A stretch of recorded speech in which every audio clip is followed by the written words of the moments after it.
Assalamu alaikum, everyone. Welcome back. I'm Jake, the Muslim Metaphysician. Haven't done a live stream in quite a long time, guys, so I hope that this is going to be something beneficial, inshallah. So, as you can see from the title of the video, it's no wonder what I'm actually talking about. I'm going to be doing a debate review of a debate with Eastern Orthodox Christian apologist Dyer, which we had back in, that's going back to February now. So a couple months ago, we had a debate on Trinity versus Tawhid. If you have not seen the actual debate, then I suggest that you watch the debate yourself before listening to my review here. However, hopefully, like I said, it will be beneficial to you guys.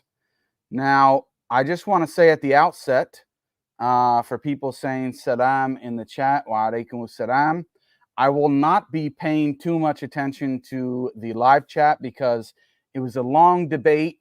There was a lot of things that I would like to cover in this video that I'm not even going to be able to cover everything. And so therefore, I will not be able to attend to all of your comments or questions in the live chat. So if you want your questions or comments addressed, then please send them as a super chat. So if they're not sent as a super chat, I probably will not be addressing it just because there's way too much to cover. We'll probably be here for at least a few hours. Okay. And no, I will not be having a link for people to join or guests to join. That's not happening. Okay. So I hope that's clear from the outset. Now, let me just give a little bit of background, and I have some notes here because there's just so many things that I want to touch on and go through about the context of this debate. So Jay and I had been going back and forth online for several years. I had been making some videos related to his material. He had addressed me a couple times, as well as his buddies.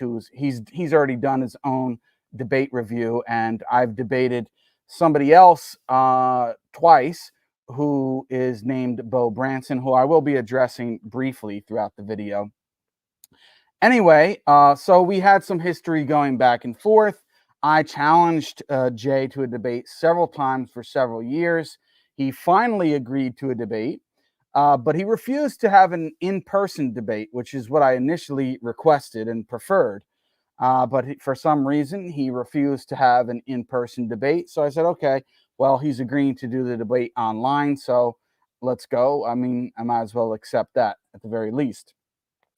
Then another thing is that Jay, we initially had a date scheduled, and he, about a couple weeks before the debate, he asked to delay the debate because he said he needed to read a specific text related to my position, which is the Farid Suleiman text, which is a recent book written on Ibn Taymiyyah, which wasn't released as it was scheduled. It was scheduled to be released sometime in December, and unfortunately, it wasn't released on time.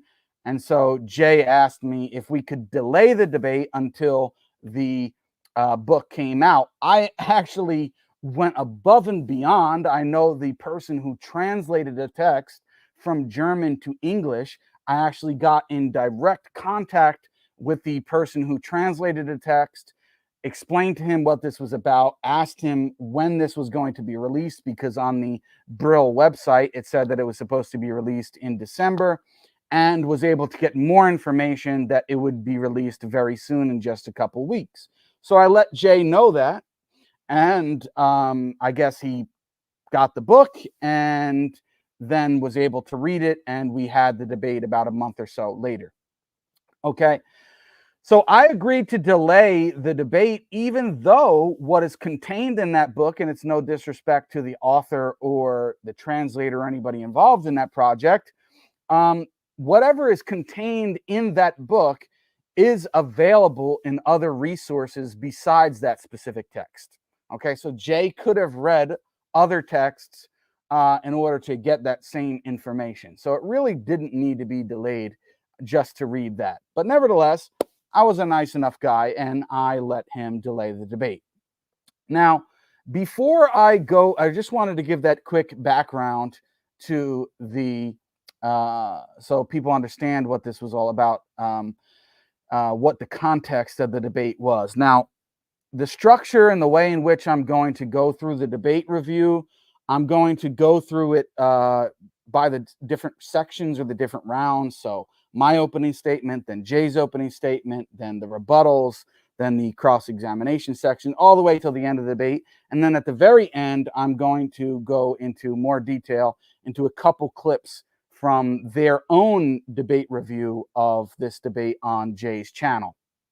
Now, obviously the debate was so long, it was almost like 3 hours. So there's going to be stuff that I can't play or can't discuss. It would just take like 10 hours to do an absolutely full, thorough review. So naturally, I'm going to have to leave certain things out. And I'm not even going to play any section from my opening statement. I'm just going to explain or summarize what my opening statement was. And then the first few clips I'm going to go to playing from Jay's opening statement or summarizing his opening statement. But before I do that, I want to play a short clip here from Jay's own debate review so we can hear in the very beginning, how does Jay Dyer himself think the debate went for him? So let's take a listen to that from his own review. Here it is. I felt like, it went okay. There was a couple places I could have done better. I always feel like that. I centralized technocratic system. So thank you for those super chats. Much to Kai has a lot of information and slides he's going to share. And I felt like, it went okay. There was a couple places I could have done better. I always feel like that, I guess, after a debate. But Dr. Bo and Kai and Lewis had a lot of good insights, a lot of good book recommendations. And anyway, he goes on further to start talking about it. But if you listen to what he said, how does he think the debate went? He says, I felt like it went okay. There were a couple places I could have done better. I always feel like that after a debate. Now, based on that statement and how he's opening that up, his debate review with that statement, and looking at his body language and the way he's talking, does it seem like somebody who is really confident in his debate performance? Does it seem like somebody who really looks as though he even himself thinks that he won the debate and did a very good job? It doesn't look that way at all to me. I'm not even trying to be biased against Jay, but honestly, he doesn't look too confident in that video. He almost seems like, yeah, I felt like it went okay, but there were some places where I thought I could have done better. And I guess I always feel like that after debates. You definitely won't hopefully be seeing that from me in this debate review, because I think, and I don't even want to say too much about it. I'll just go through it like I said. But I just wanted to play that out from the outset to see the difference in Jay's demeanor and how he opens up his review versus mine. Now, I do have a bunch of notes and timestamps from the review, some of which, like I said, I will not even be able to get to go through. However, my plan is that I'm going to upload this document, and I haven't done it yet, but I'm going to pin it in the top of the description of this video when the video is over, maybe a little bit later on today after I upload it. And so people will be able to see summary step by step of all the timestamps and my commentary that I thought was relevant to the debate. So if people want to watch it later and look at that while they watch it again, or just read my comments, they'll be able to do so. You'll be able to read it as a free download or free viewing on my academia page, inshallah. Now, okay, with that being said, after I explained the context of the debate, I very briefly showed what Jay had to say about his own performance. Just in the interest of time, I want to save some time by just summarizing very briefly what my opening statement was about. So as a reminder, the debate was on Aqidah, or the Athari Aqidah, my position was basically the Hanbali Aqidah. Ahl al-Hadith goes, Salafi Aqidah goes by different names. And I was attempting to defend that position, and Jay was supposed to be attempting to defend the position of the Eastern Orthodox conception of the Trinity. Now, in my opening statement, basically the structure was I explained what Athari Aqidah is and what I would be defending in the debate. So a very brief summary of what I mentioned in my opening in that regard was that according to our position, we reject divine simplicity, which means we affirm that Allah subhanahu wa ta'ala, or God, has real attributes like knowledge, power, yed, etc. These are real attributes that are not identical to each other, nor are they identical to his essence. If you have no idea what divine simplicity is, I have a video explaining on my channel explaining that in more detail. But basically, we reject absolute divine simplicity. Also, we as Atharis affirm the attributes upon their apparent meaning, and which is something very important to understand, which many of the critics of our position still continue to misrepresent and strawman our position, whether, I don't know, because of ignorance or malice on their part. I really don't know, but continue to misrepresent what we mean by the apparent meaning. And we affirm the apparent meaning based on the understanding of the Salaf as-Salih, the pious predecessors of the first few generations of Muslims. Now, the apparent meaning is that which takes into account the entire corpus of revelation. Okay, so it takes into the entire corpus of revelation the context. It's not merely based on the word or merely based on a dictionary definition of the word. It takes into the entire context of the corpus of revelation. Okay, so it's not just the word, it's the word, the ayah or the hadith in its context, and then in the greater surrounding context of the entire revelation. Okay, so it's not merely just based on a word in isolation. Now, we say as Atharis that we don't know the haqiqah, or the reality of the sifat, or Allah's that, his essence, right? We don't know the actual ontology or ontological reality of his essence or attributes. Nor do we know the kayfiyah, or the howness, which is basically the same thing. If you look at what Ibn Taymiyyah explains is the kayf, or the kayfiyah of the attributes and the essence, it basically relates to the haqiqah, or the reality. So when we say that we don't know the kayfiyah, it's meaning we don't know the reality of the attributes. However, we do know the meaning of the attributes. So if you ask me what is the meaning of Allah's knowledge or of his power, we know the meaning of these attributes. However, we don't know their specific ontological reality. Okay, and this is something that came up in the debate several times, and we're going to have to address from Jay's criticism, which he seemed to not understand, and largely due to him not even understanding what nominalism is. And much to my shock, Dr. Bo Branson himself didn't really seem to understand what nominalism is, but I'll get to that much later on. We also reject that there's any tashbih, or ontological sharing, between Allah subhanahu wa ta'ala, between God and his creation. We reject that there's any ontological likeness or sharing whatsoever between God and his attributes, right?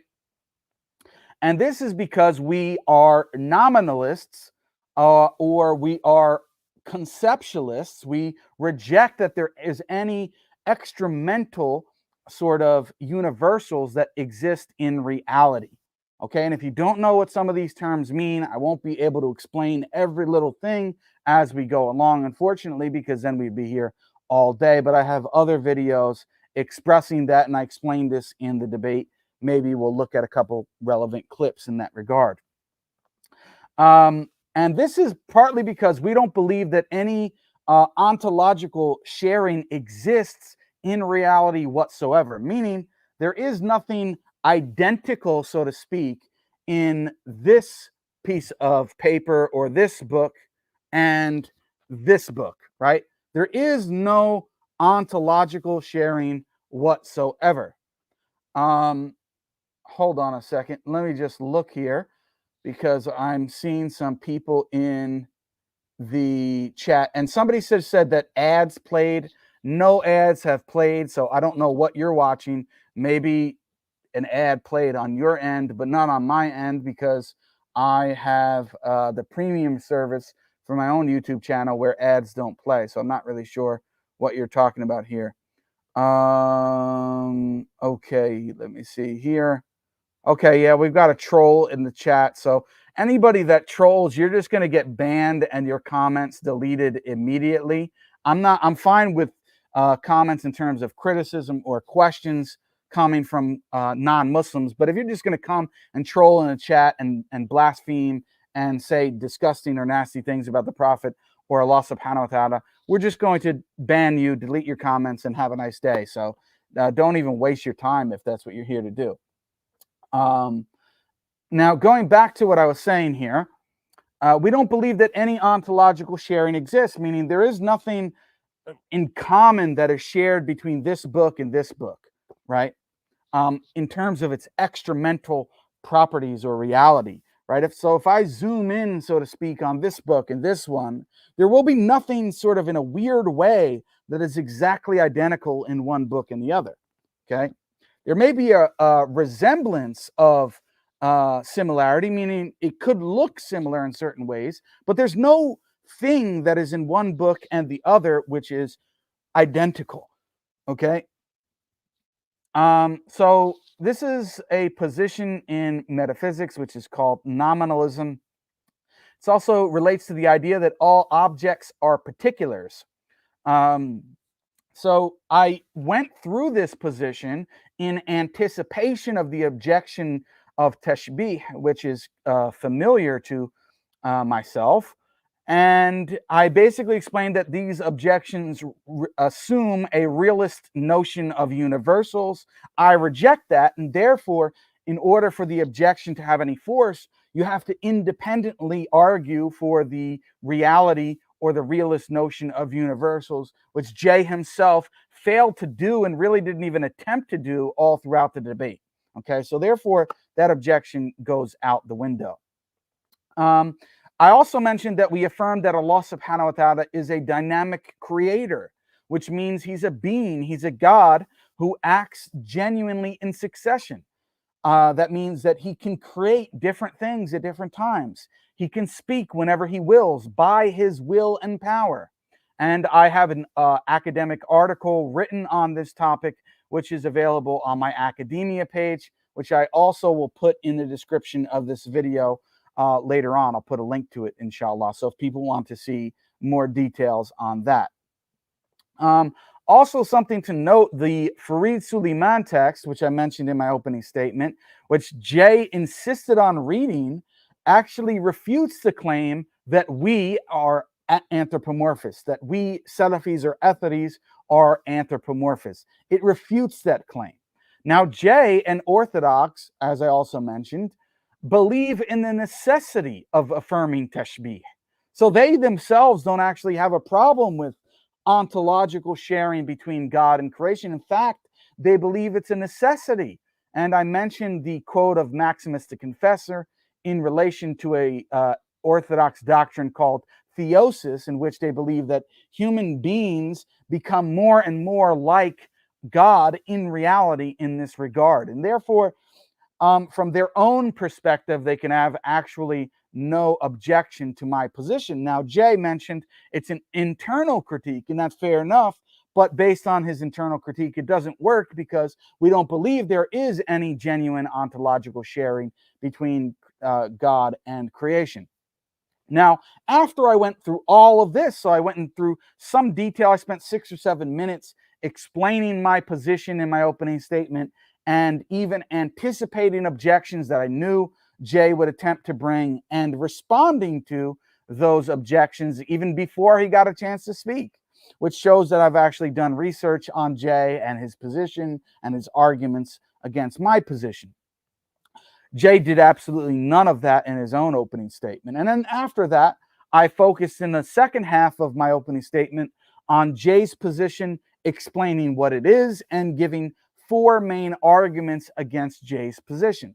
So the first argument is the well-known logical problem of the Trinity, which people have seen me discuss countless times. If you want a very detailed explanation of the LPT, then I recommend checking out my video, which is over 3 hours long, on Blogging Theology's channel, where I went through a lot of detail explaining what the problem is, explaining it from a historical basis, explaining the supposed attempted solutions to the LPT by Christians over the past couple, almost 1,000 years. And then I explained what the problems with their attempted solutions are and why they don't work. But the LPT is basically the idea that when Christians say that the Father's God and the Son is God and the Holy Spirit's God, and yet they're not identical to each other, they're distinct from one another, that results in polytheism. And so therefore, on Jay's own position, he would be believing in 3 gods, which he went eventually to kind of admit later on when he said that I believe, or that his position based on counting by identity would result in 3 quote-unquote little g gods. Okay, so that was my first argument, that Jay's understanding of God is basically polytheism. My second argument was that the Father and the Son cannot have the same power, and if they don't have the same power and knowledge, then they cannot be the same God, and therefore also another type of argument to show that Jay's understanding of God is polytheism. Now, I gave a couple examples or arguments for why they cannot have the same power or knowledge, starting from the doctrine of divine processions, the idea that the Father is the cause of the Son and the Spirit. And in light of that, if he's the cause of the Son and the Spirit, then they cannot have the same power, because if the Father alone has the power or ability to produce another divine person and the Son and the Spirit don't, or cannot produce another divine person, then they cannot have the same power. And that's if you take the word power, which is a common understanding and definition of power. The power of an individual is just for the individual to have the ability to do whatever he can, meaning it has to do with his action and his ability to perform certain actions. Well, if the Father has the ability to perform certain actions that the Son and Spirit don't, then they cannot have the same power. Also, they cannot have the same knowledge if the Father alone knows how to produce another divine person. They also cannot have the same knowledge if the Father alone knows that he did produce the Son and the Holy Spirit. Also, if the Son alone knows that he has the ability to become an incarnate, and the Father and the Spirit don't, and they don't have that ability to become incarnate, then again, they cannot have the same knowledge and ability. Okay? So this was another argument to say that the Father and Son don't have the same knowledge and power, and therefore cannot be the same God, which demonstrates again that Jay's position is tritheism, or that he believes in polytheism, 3 gods. The third argument I went over was partly motivated because I knew that Jay would try to go the route of talking about epistemology rather than the metaphysics of our position, and I named that argument Jay's epistemic schizophrenia. And basically the gist of it was that Jay attempts to argue that no other position besides the Eastern Orthodox position can account for what he calls these transcendental categories like knowledge and the one and the many, and time and space and all these other things. There's no other position besides the Eastern Orthodox position that can account for them. And when you ask what his argument or justification for it is, on the one hand, they say, well, it's a meta-level argument, so there really is no justification for it other than reasserting the claim, which is just circular in that way. And when you point that out, sometimes they'll admit it. Yeah, it is circular. And in our epistemology, we don't have a problem with circular reasoning when it comes to paradigm level argumentation or positions. But then on the other hand, him and his friend like Ananias Sorum, will try to give arguments and reasons for why only Eastern Orthodox Christianity can justify these transcendental categories. And therefore, there's a kind of pull and push in the position. There's a tension in the position where they say, well, we don't need to give any justification. And then on the other hand, they attempt to give epistemic justification for their own argument, which seems to be contradictory. Okay, so that was the third argument. The fourth argument was that I argue that the church fathers before the Council of Nicaea, so the first 300 years of the church, were not Trinitarians. And if they weren't Trinitarians, then it seems that they had heretical theologies, and that would cast doubt on the legitimacy of Orthodox Trinitarianism, which I argued only comes in the 4th century. For people who want to see a more detailed explanation of this argument and presentation, I recently gave a 7-hour presentation on this subject, which is available now on Blogging Theology, which I will put a link to again in the description of this video. And my entire PowerPoint presentation is available for free download and viewing on my academia page. So that basically sums up my opening statement. I explained what the ethity position is. I gave a defense of it. I even anticipated potential objections related to Tashbih from J. Dyer and people who may criticize our position. And then I explained Jay's position and gave 4 main arguments against it. The LPT, the Father and the Son not having the same power of knowledge, meaning they would be 2 or 3 gods. Jay's epistemic schizophrenia, meaning that he has a sort of tension between his claim that they don't need a justification and then tries to give justification of the view. And the 4th position, that the Orthodox Christian church fathers were not actually Orthodox, which causes a historical problem for the doctrine of the Trinity. Okay, so that's a brief summary of the position of, or what I stated in the outset of my opening statement. Okay, now what was Jay's opening statement?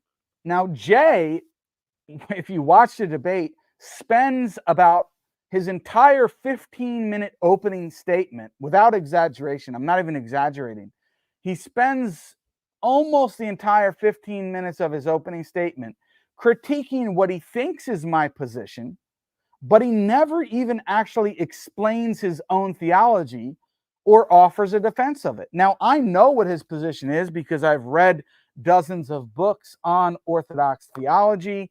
I've been watching many of Jay's videos in preparation for the debate, so I have a familiarity.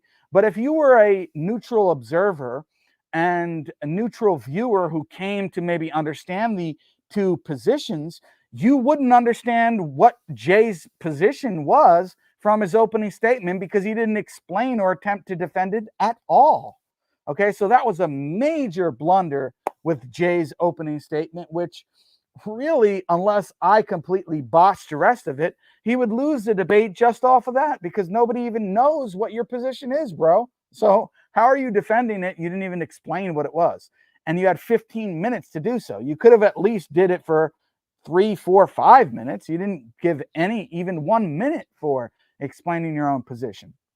And that's probably because he cannot actually defend his own position and needed to waste 15 minutes throwing so many different objections towards my position in a machine gun tactic in hopes of that I wouldn't be able to respond to everything he said in 15 minutes.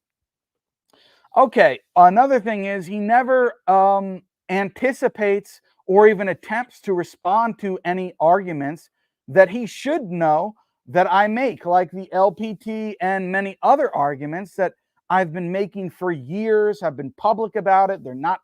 Haven't been hidden in any way. I've gone through them in great detail in other debates. So Jay does know what those arguments are, but he never explained them very briefly and even attempted to anticipate and argue against them, which was another major flaw in his opening statement.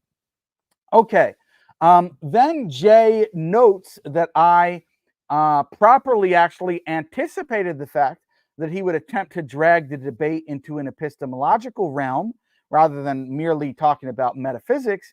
And so then he mentions, well, he doesn't really feel so bad about doing it now in his opening because he did attempt to try to give an epistemological argument or spin on the debate. Now, I knew that Jay would do that, and that's why I gave an argument against his position in my opening statement. Okay. Jay claims I made an error. That part wasn't really that relevant, and I'm going to play a clip on that later. Okay, so that's a brief summary of it. Jay didn't spend the 15 minutes, really any of it, explaining his own position. Spent the entire time trying to critique mine. And so if you came to the debate wondering what Orthodox Trinitarianism was, you wouldn't really know, at least from Jay's opening statement. Okay, so now I want to, after just very briefly explaining and giving a summary of our two opening statements, I want to go to Jay's opening statement and play some clips from it to show that he really does not understand Orthodox theology and really did a very poor job of even attempting to explain his own position. Okay, so let me just share my screen here and do this. Okay, so you can see the timestamp. This is from 1903 on the timestamp. Okay, so let me play this just for a few seconds, inshallah. All right, here we go. These cases is, quote, in name only, according to Ibn Taymiyyah, ergo it. Jay was not able to actually deal with the Athari Aqidah. I don't know why this is. I don't know why this is jumping. This is weird. There's no ad being played, but somebody thought there was an ad because this is jumping. Let me try this. Cases again. Is, quote, in name him. Thus, likeness in these cases is, quote, in name only, according to Ibn Taymiyyah. Ergo, it tells us nothing, especially with Jake's nominalist empiricist position, which he admitted. We will look at this in a second, so keep that in mind. True for thee, not for me, the Jake. Okay, so there you have it. In that clip there, Jay is saying that Ibn Taymiyyah's position is that likeness is in quote-unquote name only. This shows that Jay doesn't even understand the basics of our position. No, likeness isn't only in name, meaning the similarity isn't only in, when I say that God has knowledge and Jake has knowledge, the similarity isn't only in the name, the similarity is also in the meaning of when I say that Allah has knowledge or God has knowledge and Jake has knowledge. So to make the claim and criticism that our position is that the likeness is in name only shows that you don't understand the basics of our position. And then he says, basically that predicating things of a being on nominalism is completely meaningless. Now, again, Jay makes this assertion several times over again, but this is just a mere assertion which Jay provides absolutely no evidence or argument for, which is really quite shocking. Okay, now let's continue on. I want to play the next clip here. Some of these things I'm going to have to just kind of breeze through because there's just so much to kind of get to. Okay, let me play this next section here. Brand. We'll look at this in a second, so keep that in mind. True for thee, not for me, the Jake brand. Jake believes that the attributes are really distinct and inseparable. Did you hear him say that in his opening statement? That means counting by division. But he also distinctly identifies the attributes as really distinct from each other and from the essence. That's counting by identity, which in the same boat places him in the same boat as Trinitarians when accounting for the distinction of hypostases, counted by identity, and the divine essence, counted by division. No, I did not say that Jake thinks that Allah's attributes are persons, or that we think. Okay, so that's the second clip. Now, this is going to be the crux. This is probably the absolute crux of the debate. This is Jay's, you can say, maybe attempted response to the LPT argument, which is my argument to say that Jay and the Orthodox believe in three gods. The Father is a God, the Son is a God, the Holy Spirit's God. 1 + 1 + 1 = 3 gods. Now, Jay's response to this, which I had to teach him just less than a year ago, what he's supposed to say in response to this, has nothing to do with the monarchy of the Father, is that, no, Jake, you're counting wrong. You cannot count by what's called counting by identity, which I'll explain in more detail later. You have to count by division, meaning that if each God, Father, Son, and Holy Spirit, is inseparable or indivisible, cannot be divided by time and space, then they should count as one God instead of 3 gods. Now, Jay's accusation is that Jake can't really have a problem or argument against this because Jake himself counts by division. And how does he count by division? He says because Jake uses the word inseparable. We'll see what more he really means by this in a second, which is an absolute complete joke. This is probably the most embarrassing part of Jay's entire debate here. His attempted response to the LPT doesn't work at all. And secondly, his claim that Jake counts by division. Absolute, completely butchered this argument and attempted response. Now, he says, what's his proof that Jake counts by division? It's because Jake uses the word inseparable. How does that prove I count by division? It's really absolutely ridiculous. He says that Jake counts by division because he says the attributes are inseparable from each other. Well, how does this mean I count by division? In fact, it proves the exact opposite. Now, here's the question. What exactly is Jay claiming that I'm counting by division? Is Jay claiming that I'm counting the attributes by division? We'll see that he does say that. But the problem with that is that if I were to count the attributes by division, then by the fact that they are inseparable from one another, I should count them as one instead of many. Because God's attribute of knowledge and power are inseparable from one another, then I should say that there are only one attribute instead of 2. However, I don't. I said that there are 2 attributes. So it's exactly the opposite. By the fact that they're inseparable and I count them as more than one proves that I count the attributes by identity and not division. Wow. Unbelievable. Then Jay says, but Jake also counts the attributes as distinct, which means he's counting. Hold on a second. Then he says, then Jay says, but Jake also counts the attributes as distinct, which means he's counting them by identity. Exactly. So I'm not counting them by division. So what exactly am I counting by division, according to Jay? Now, Jay then goes on to say that Jake is in the same position as Trinitarians who count a divine essence by division and persons by identity. But how does Jake count the divine essence by division? I don't.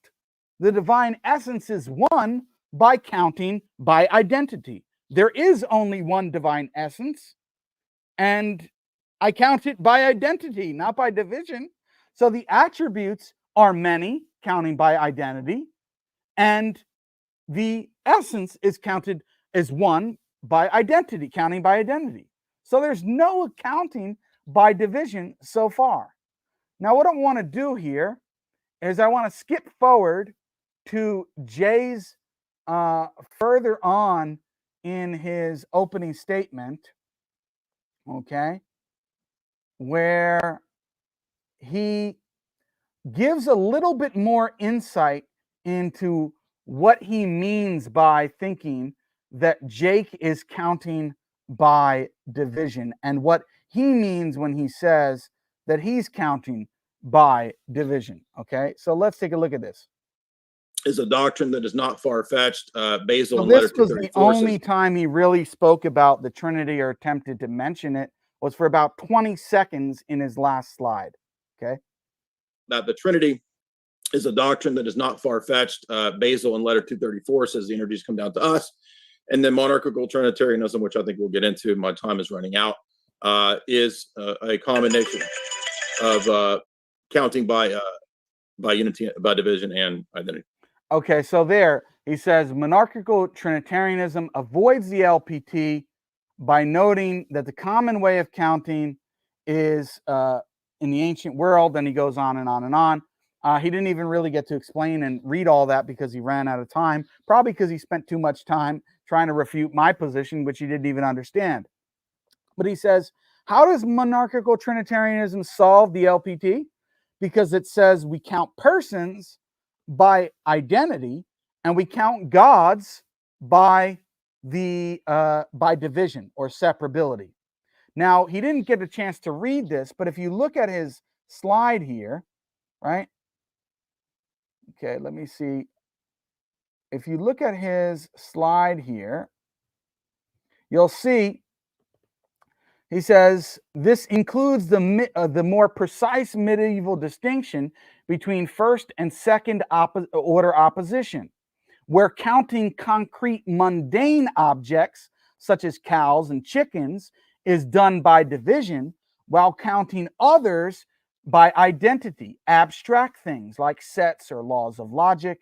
His example is there is no there is no third a law of logic, for example. So then he says, so different things are counted in different ways, as Jake himself does when identifying inseparable attributes from each other. So there is no mystery as what did Jay mean when he said that Jake counts by division. How does Jake count by division? Jake counts by division when he identifies inseparable attributes from each other. Wow, Jay. It's the complete opposite of this. In order for me to identify or count inseparable attributes from each other, meaning count inseparable attributes as more than one, I would have to count them by identity. If I counted the inseparable attributes from each other by division, then my position, the ethity position, would have to be that Allah subhanahu wa ta'ala only has one attribute. But I don't have that position. I say that Allah has many attributes, more than one attribute, even though they are inseparable from each other, which proves that I'm counting his attributes by identity, not by division. So it's no, so when people say, oh, Jake got caught because Jay proved that Jake himself counts by division and therefore he can have no argument against Jay. It's exactly the opposite. Jay made a complete fool of himself on this point. And I'll show that his own methodology or distinction for counting by division and identity falls flat on his face. And even his master, even his leader of this ridiculous apologetic, Bo Branson, could not even save him from this in their debate review. And he still has the same problem, which I've made this objection for several years now, and these guys still can't respond to my objection. So he says, I count the attributes by division, which is the exact opposite. I count them by identity. And then he says, versus counting Allah's essence also by identity. Now, I agree with you about that. I do count Allah's essence by identity because numerically, strictly speaking, it's only one thing. And therefore, there is no counting by division there. His essence is one thing, and I count it by identity. So Jay is making the claim that I count Allah's essence by identity. I agree there. So there's only one essence, therefore I count it by identity. I don't count Allah's attributes by division because there are multiple attributes, even though they're inseparable, which proves that I count them by identity, not by division or separability. So, I mean, you lost the debate right here, Jay. Complete waffle and complete terrible attempt of defending your position and accusing me of being inconsistent. Now, when Jay says he says that we Orthodox count by identity and we count by division. It's very clear here, even though he didn't get a chance to mention it on his PowerPoint slide.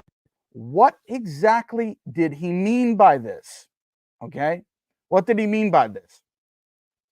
He says, this includes the medieval distinctions between first and second order opposition. What does this mean? Counting concrete mundane objects. He doesn't leave it open for, oh, this is just technical terminology and Jake misunderstands it. No, he gives example of it. He means physical mundane things like cows, chickens, human beings, tables, chairs. He says those things are counted by division, and he's referring to physical, concrete, mundane objects. Okay. And I'll show you, even though he doesn't use the word physical explicitly, he does use the word physical and explicitly in his debate review. And so does Dr. Branson.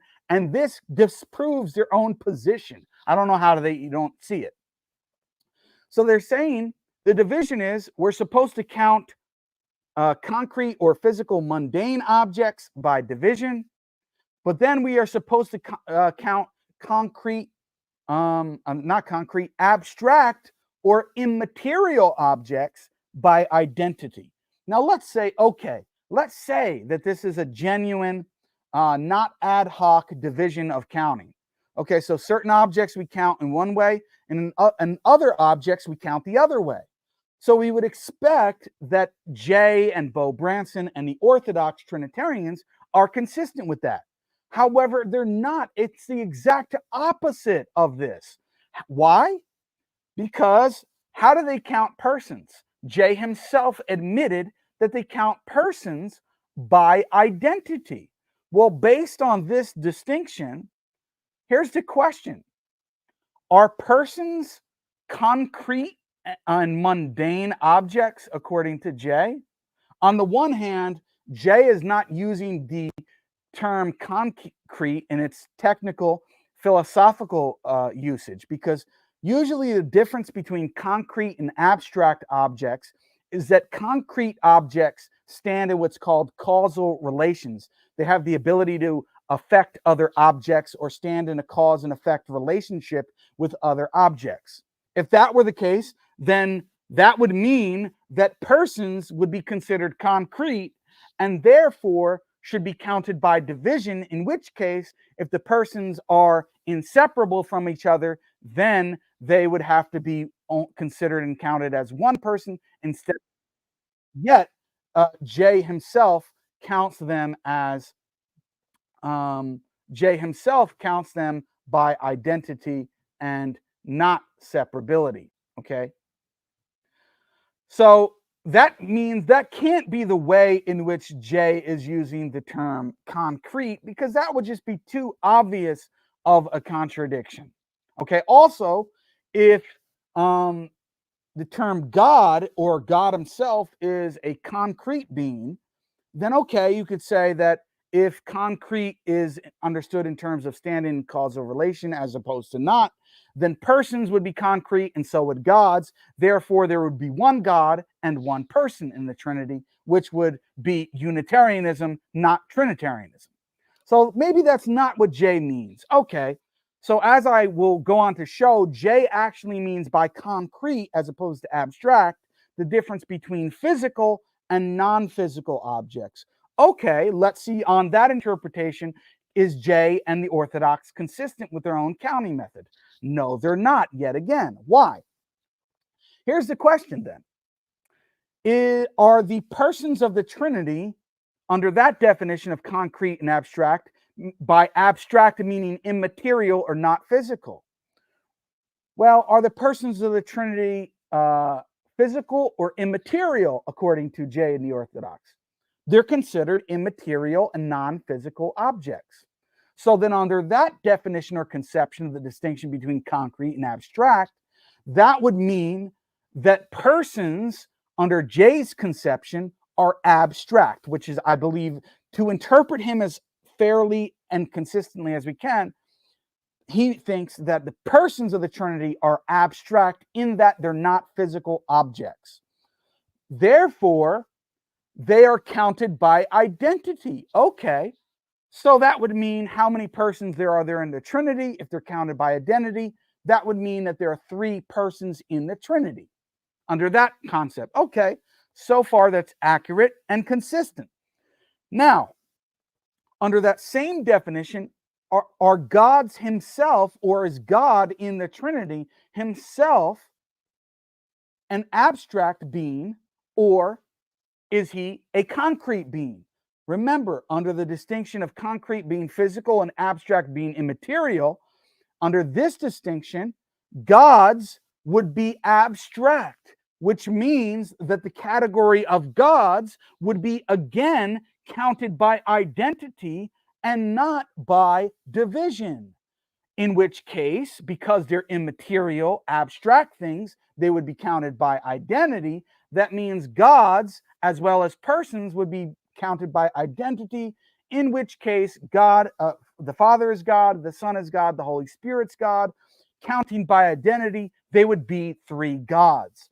So in either conception, if you say that the concrete abstract distinction for J is supposed to be the difference between an object withstands in causal relation versus one that doesn't, which I don't think is how J is using it, and which I'll go on to prove, that would mean that both persons and gods would be counted by division, in which case you would get one God and one person, which is Unitarianism, not Trinitarianism, which is heretical. Or on the other construal, which is how J definitely does understand the distinction, which is concrete objects are mere physical objects and abstract things are immaterial objects. That would mean that under that construal, both persons and gods would be counted by identity, in which case you'd have three persons, three gods, which is exactly what I'm saying Jay's position results in. So it's a complete fail. There is no consistent method by which Jay and the Orthodox count, even on his own construal, and therefore you either have one God and one person, or three gods and three persons. And his claim that Jake counts attributes by division is exactly the opposite. I count them by identity, and therefore that they're more than one. And in his claim that I count the essence by identity is correct, and it's only one. So I don't count anything by division according to his claim, and Jay himself has no consistent way of counting. And by his own construal, he would have to count gods, a category which would be abstract, by identity, which would be three gods. Now that's the end really of the entire debate right there, unless Jay fixes his blunder throughout the debate, but he never in actual fact does, really. So that's really the most important part of the debate right there. Now, let me go back to the video and sharing my screen to another point that he mentioned here. Okay. I just don't want to waste too much time. There's a lot of points because really the debate is over right there. Jay mentions in a section saying that we believe that Allah has body parts. We don't believe that Allah subhanahu wa ta'ala has body parts. So that's a incorrect accusation. He asks, what is an uncreated foot that is nothing like a human foot? That can very easily be explained by the text. All of Allah's attributes are perfect, and in that them being perfect, they are eternal, they are indestructible, and they are not receptive to decomposition. So Allah's yed, for example, is eternal, it's indestructible, and is not receptive to decomposition.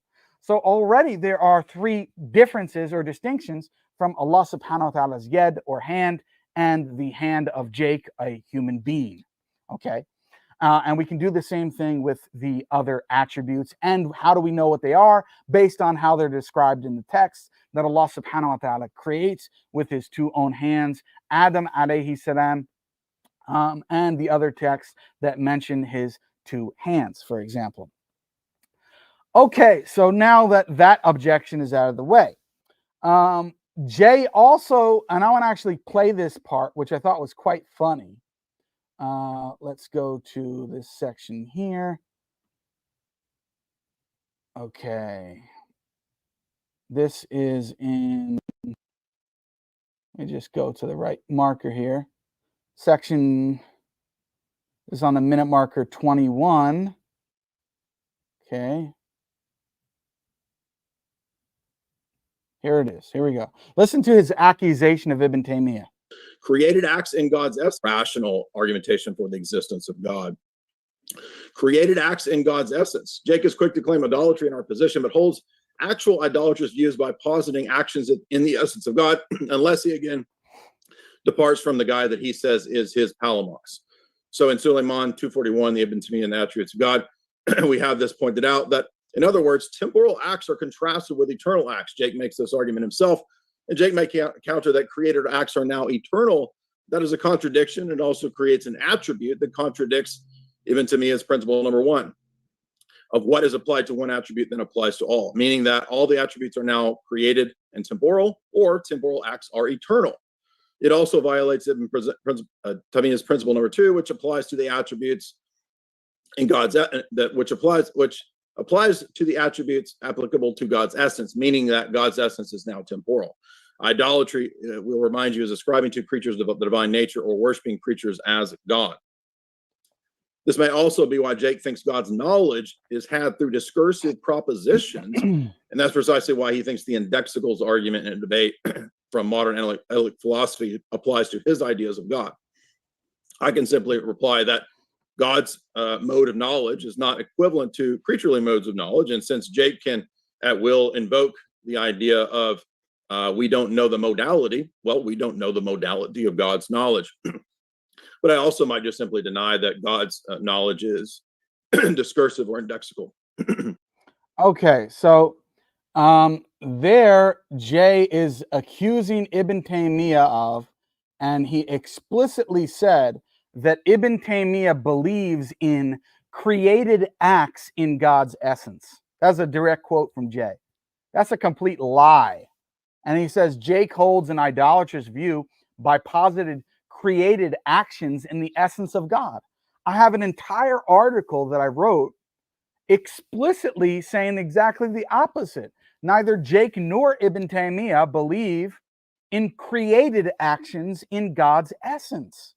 So Jay doesn't, again, even understand the basics of our position. He could have read my article on the subject, right? But he didn't even bother to do so. Now, as I mentioned, we don't hold this view. And Jay's claim is, it just completely demonstrates over and over and over again his ignorance of Ethody Creed. Now, Jay says that there are only two options. What are the two options, Jay says? Either the attributes are created and temporal, or the attributes are temporal, or the acts are temporal and are eternal, which is contradictory. Come on, Jay. Your own position refutes this. Jay himself should know that there's a third option. Our position is neither that the attributes are created and temporal, or that they are temporal acts and are eternal at the same time, which is contradictory. Come on, Jay, you know that there is a third option, which is what? That God's actions can be temporal and yet uncreated, which is exactly what you believe about the energies and actions of God, that some of the energies of God have a beginning in time and yet are uncreated, Jay. That's your own position. So how did you fail to miss out on the third option, that some of Allah subhanahu wa ta'ala's actions can have a beginning in time and yet are uncreated? Complete blunder. And unfortunately, Jay just doesn't understand our position. Now, he went into the idea of indexicals, but I'll touch that again later on when I go through another section in the debate. Jay himself then makes a very interesting claim, another misunderstanding of our position. I question whether or not Jay actually even read this book by Farid Suleiman, honestly, because he very clearly doesn't understand our position. So he claims that Farid Suleiman says that this is a flat-out contradiction, that Ibn Taymiyyah denies that God can be seen. And Jay says that God must be seen to be perfect. Oh my God, man. Who would ever claim, who has a semblance of understanding of Ibn Taymiyyah's position, that Ibn Taymiyyah denies that God can be seen? Are you kidding me? Of course Ibn Taymiyyah believes that God can be seen. This shows that Jay knows absolutely nothing about the theology he's claiming to refute. Okay?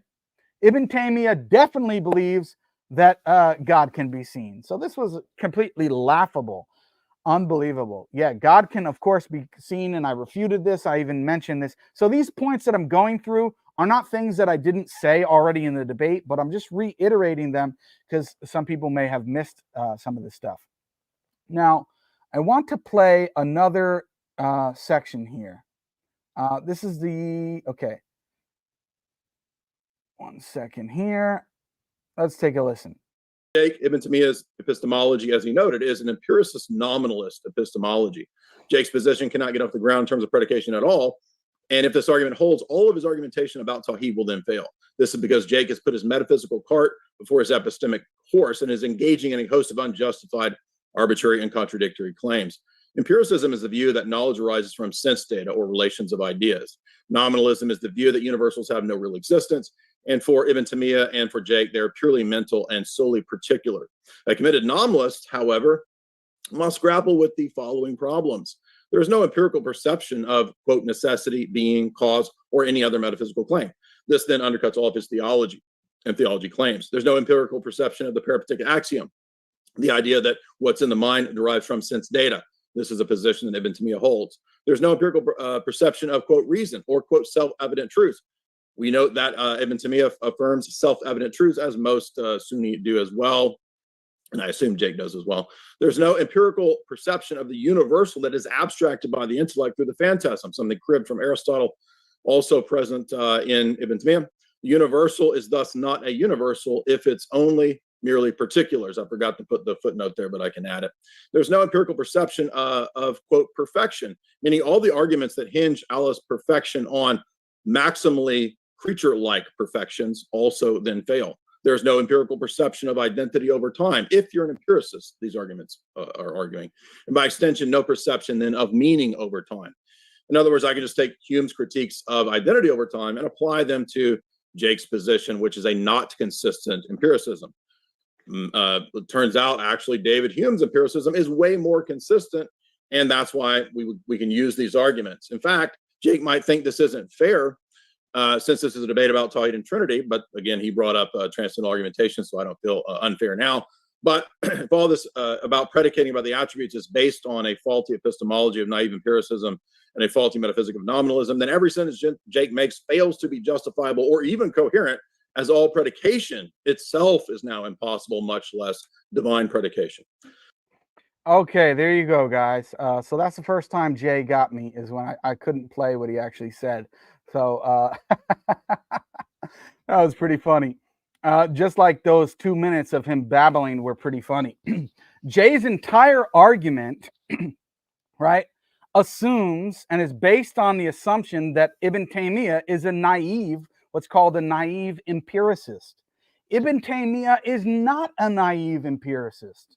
And Jay himself admits this, right? Jay himself admits this by saying, on the one hand, Jay wants to say he's a naive empiricist, and on the other hand, he wants to say that Ibn Taymiyyah affirms self-evident truths and says that, see, Ibn Taymiyyah is basically contradicting himself. He's not a consistent naive empiricist. No, maybe it's just the case that Ibn Taymiyyah is not a naive empiricist. He affirms self-evident truths in the manner in which you've described them, okay? So he's not a naive empiricist, and therefore your entire argument goes out the window, okay? Ibn Taymiyyah also believes that human beings can have knowledge of God non-inferentially, meaning that Ibn Taymiyyah believes human beings can have knowledge that God exists apart from some inferential process, which is not, it could not be affirmed under naive empiricism. This is a basic position in his epistemology. So Jay's argument would have to assume that Ibn Taymiyyah blatantly contradicts himself or actually is genuinely a naive empiricist, in which case it's neither one of those things. Ibn Taymiyyah does not contradict himself. He's not a naive empiricist. There's a much simpler solution to the problem that Ibn Taymiyyah isn't contradicting himself. He's not a naive empiricist, and that Jay Dyer is just a moron that doesn't even actually understand Ibn Taymiyyah's epistemology. Okay, so for a detailed presentation on Jamie Turner's Ibn Taymiyyah's epistemology, I recommend Jamie Turner's presentation on blogging theology on Ibn Taymiyyah's epistemology. Okay, in which case he goes through it in detail, and it's very clear that Ibn Taymiyyah is not a quote unquote naive empiricist. Completely ridiculous. Okay, now the last clip that I want to play from Jay's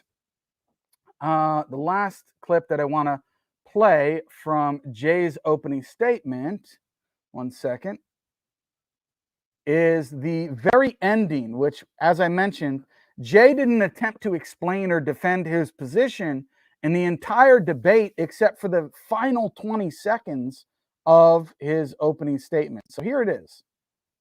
This was the extent of Jay's and even though not far-fetched, so lastly, I would note that the Trinity. This is the extent of Jay's defense of the Trinity. Okay, here we go. Creaturely, and even though we are empiricists.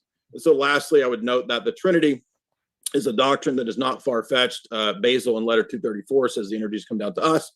And then monarchical Trinitarianism, which I think we'll get into, my time is running out, is a combination of counting by unity, by division, and identity.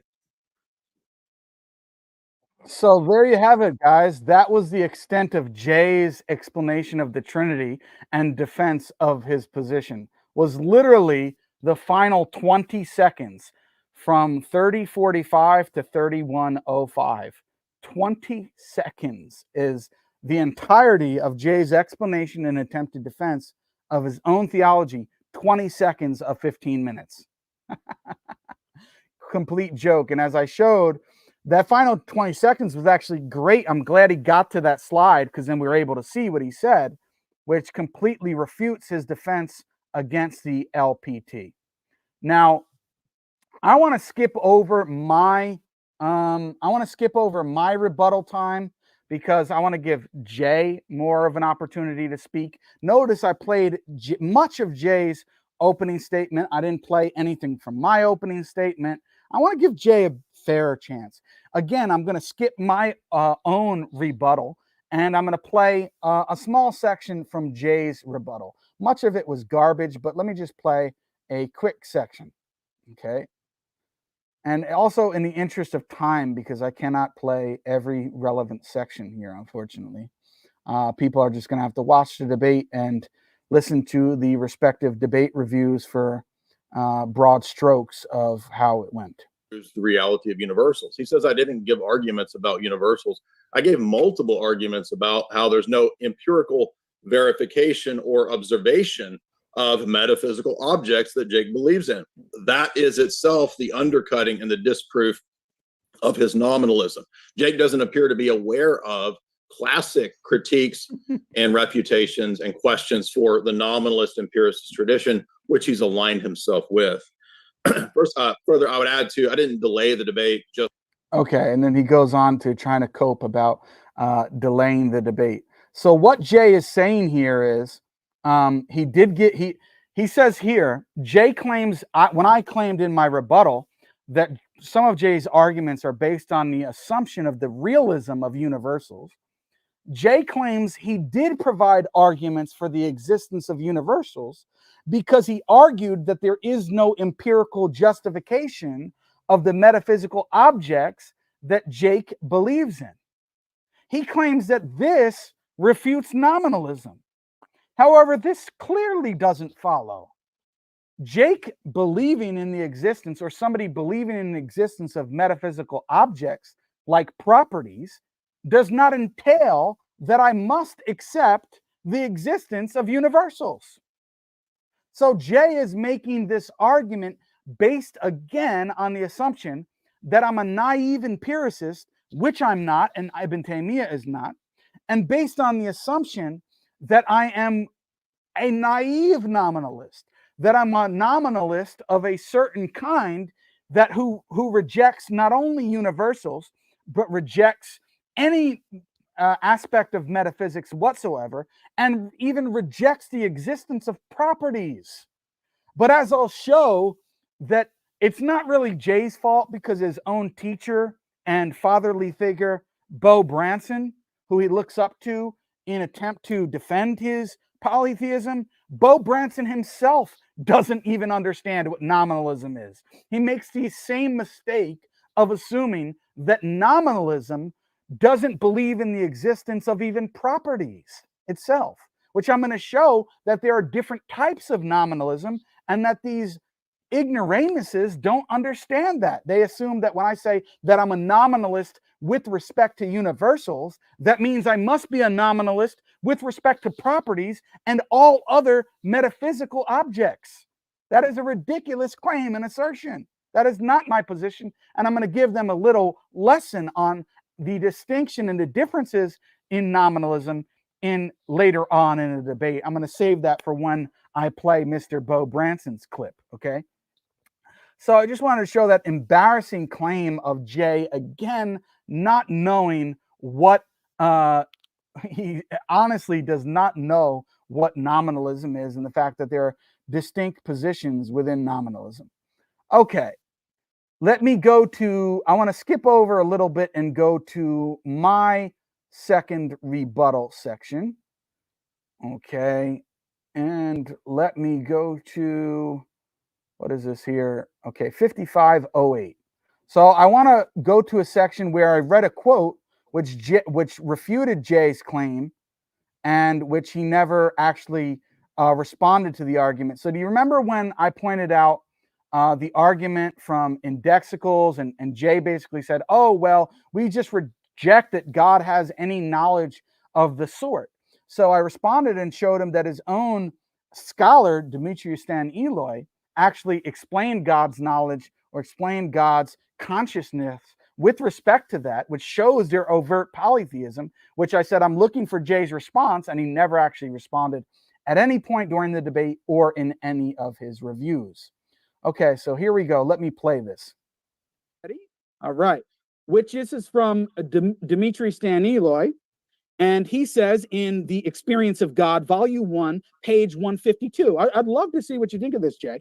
He says, and I quote, "The life of the eternal subjectivity must be a fullness which in all respects is not a transitory one. It must consist in a love for another subjectivity, and in a perfect union between itself and that subjectivity, which has the same fullness so as to be simultaneously unfailing life. The life of the eternal subjectivity is an infinite reference to its subjectivity contemplated within another I, within another quote unquote I, so as to be true love, eternal, unfailing love. It is reference to another I who is himself also the bearer of his own infinite subjectivity and responds within that same eternal, unfailing love.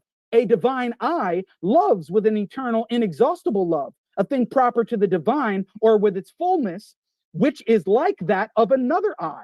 And this occurs in reciprocity. This is divine life, this is divine life, and it exists together with immutable fullness. It is the same infinite existence of love, the love of an infinite person directed towards another person worthy of infinite love, and vice versa.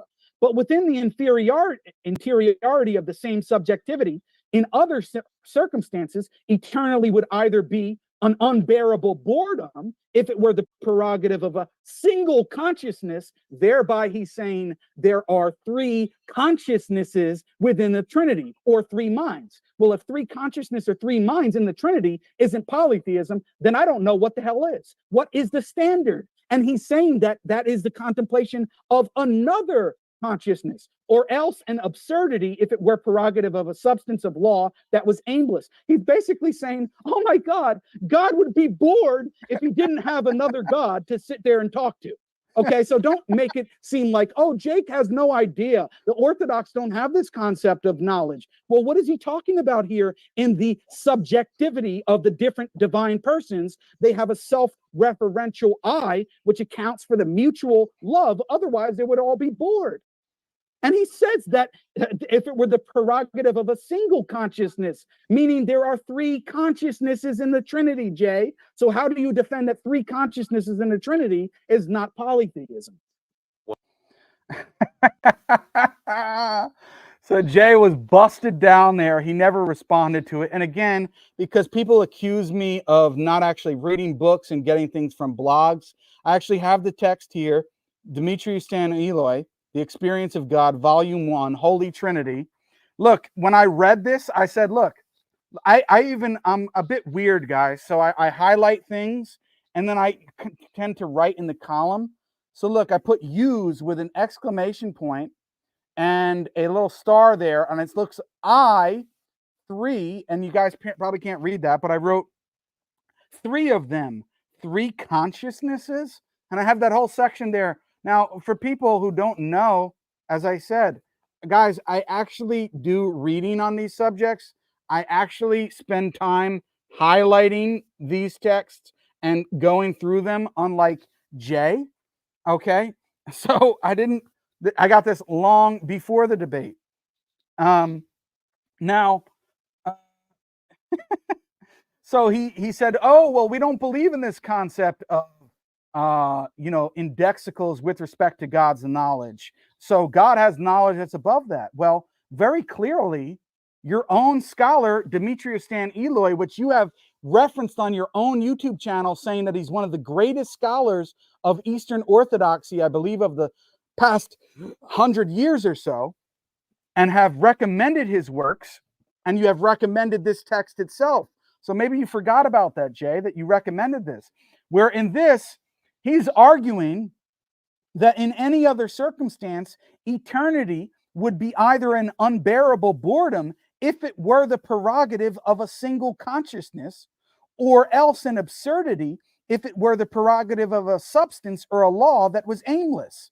So that is assuming that eternity is not the prerogative of a single consciousness, that it must be the prerogative of 3 consciousness, which all have their self-referential I in mutual love, because God would be bored or he wouldn't know what to do with himself. So God is like a psychopath, that he's going to be bored and he's got maybe some social anxiety or something. He's going to be bored out of his mind unless he's around 2 other gods. It says, Jay never responded to this quote, and I challenge him or any of the other Orthodox to respond to this.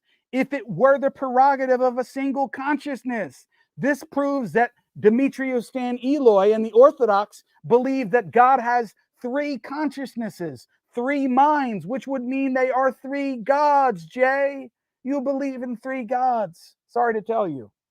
Wow, what a complete fail that was. Okay. Again, he never actually responded to that whatsoever in the debate. Now, let me go on further. Let's go to my cross-examination section. And as you guys know, cross-examination section is where, the meat of the debate really is.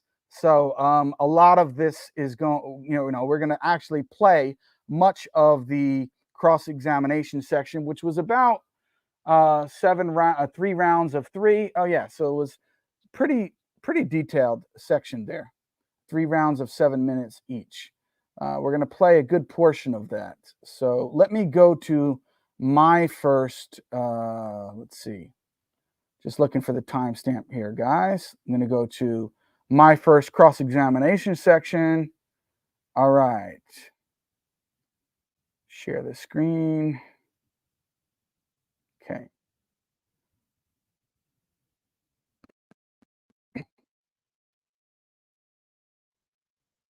The audience that you can't say that. Now let's move on to the LPT. You claim that I am counting by division within God. Explain how I'm counting by division within God. When you use the term inseparable. I use the term inseparable means that I'm counting by division. Separation means division. How am I using that to count?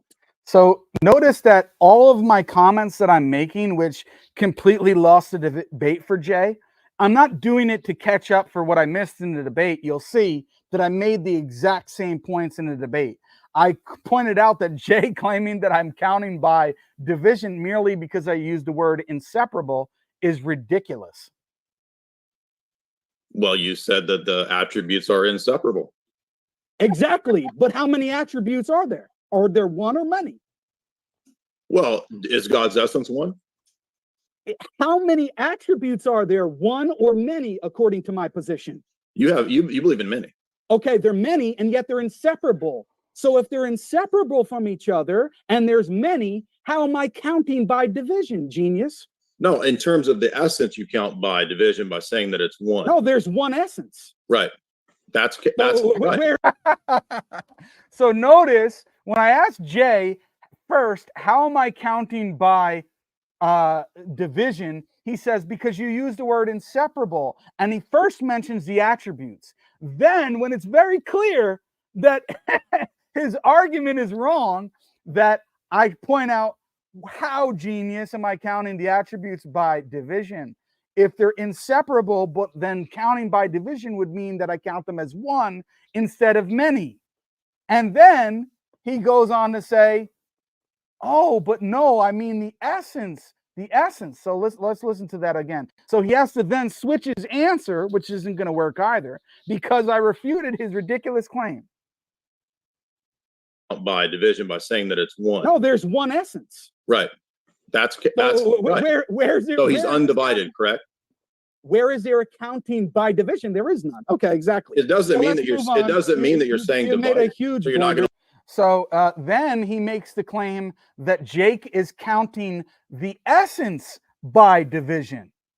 But wait, let's go back, even though that's not true. Let's go back to Jay's original opening statement. So what is Jake actually claim? What is Jay claiming that Jake counts by division or separability?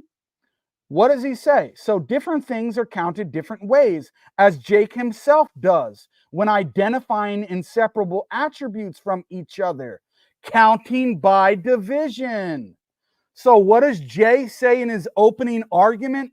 Jake counts by division by counting the inseparable attributes. But as I pointed out, counting the inseparable attributes, in order for Jake to count them by division would mean I have to say there's only one attribute, but I count them as more than one attribute, which proves that I'm not counting them by division. So when I pointed that out, then Jay switched to saying, oh no, I mean to say you're counting the essence by division. But let's see what Jay says versus counting Allah's essence by identity. So notice how his original claim was Jake counts the attributes by division and counts the essence by identity. But then when I questioned him on this, when he was jammed and locked down, and I showed that you cannot be saying I'm counting the attributes by division, I count them by identity because they're more than one. Then he switched his answer to say, oh no, I mean to say Jake is counting the essence by identity. Well, which one is it, Jay? Well, this is your opening statement and it's written on your slide, so you can't say that you misspoke. So it's clear that when I had him jammed, he had to switch his answer, but even the essence itself, the essence is only one thing, and therefore it is counted by identity. It's not counted by division or separability. So if that isn't clear to show how Jay completely lost the debate at that point, I really don't know what would show that to anybody. Now let me go to the next part. Okay, to show a bit more of Jay's own ignorance, not only in his own position, but with respect to mine. Okay, here we go. Their issues. What is the difference between tafweed al-mana and tafweed al-kayfiyya? I don't know your terms. You don't know? No. So you have no idea what that means? No. Okay, and yet you think you're able to critique our position when these are basic terms. Is your religion made for all the exactly. world? So is it just for Arabs or all the world? No, but even when I'm critiquing the Trinity, I'm aware of the basic terms of what a hypostasis is, what an I know some is. I understand the basics. So is this a debate about grammar? This is a debate about the fact that you're ignorant of our tradition. Thank you very much. Now let's move on. So you want to make it about grammar? Let's move on to the next question. Why? So Jay says you want to make it about grammar, and people say, "Oh, Jake, you're not being fair because, you know, you're not being fair because you're using Arabic terminology. You're saying tafwid al-ma'na, tafwid al-kayfiyya. You're saying using words like fitra. You're using other words like occasionalism, even what's an English word, which he didn't know whether or not Ibn Taymiyyah was an occasionalist. He didn't know whether or not Athari's were proponents of divine simplicity. So it's not merely just about Arabic terminology. Okay, when I debate Christians, and since I've read enough on Christian theology, I know what an ousia is, an essence, a nature, right? I know what a hypostasis is, a person, a divine person. I know what these basic terms are, again, as I'm repeating the same thing that I said. He doesn't know, and that's why he accused Ibn Taymiyyah of not believing in the meanings of Allah subhanahu wa ta'ala's attributes. And he said, oh, it was, you're making this about just grammar. This had nothing to do with grammar. It has to do with the basic knowledge of basic terminologies and the understanding of how your opponent is using them in a discussion. To say that you're going to critique Ibn Taymiyyah's epistemology or Athari epistemology, and you don't even know what the word fitra is, when it was used like a dozen plus times in the book that you delayed the debate to read, is a complete joke. It's a complete, absolute joke. Okay? Anyway, let me go to the next section here and play this here. Let's go. Is it problematic to believe let's move on to the next question. Why is it problematic to believe that the persons are identical to the essence, as Thomas Aquinas and many Catholics hold? Why is that problematic? Because it basically ends up in reducing person to nature, and it would be modalism. Okay, so would you consider that position heretical? Yeah, if you mean identity in the sense of reductionist identity.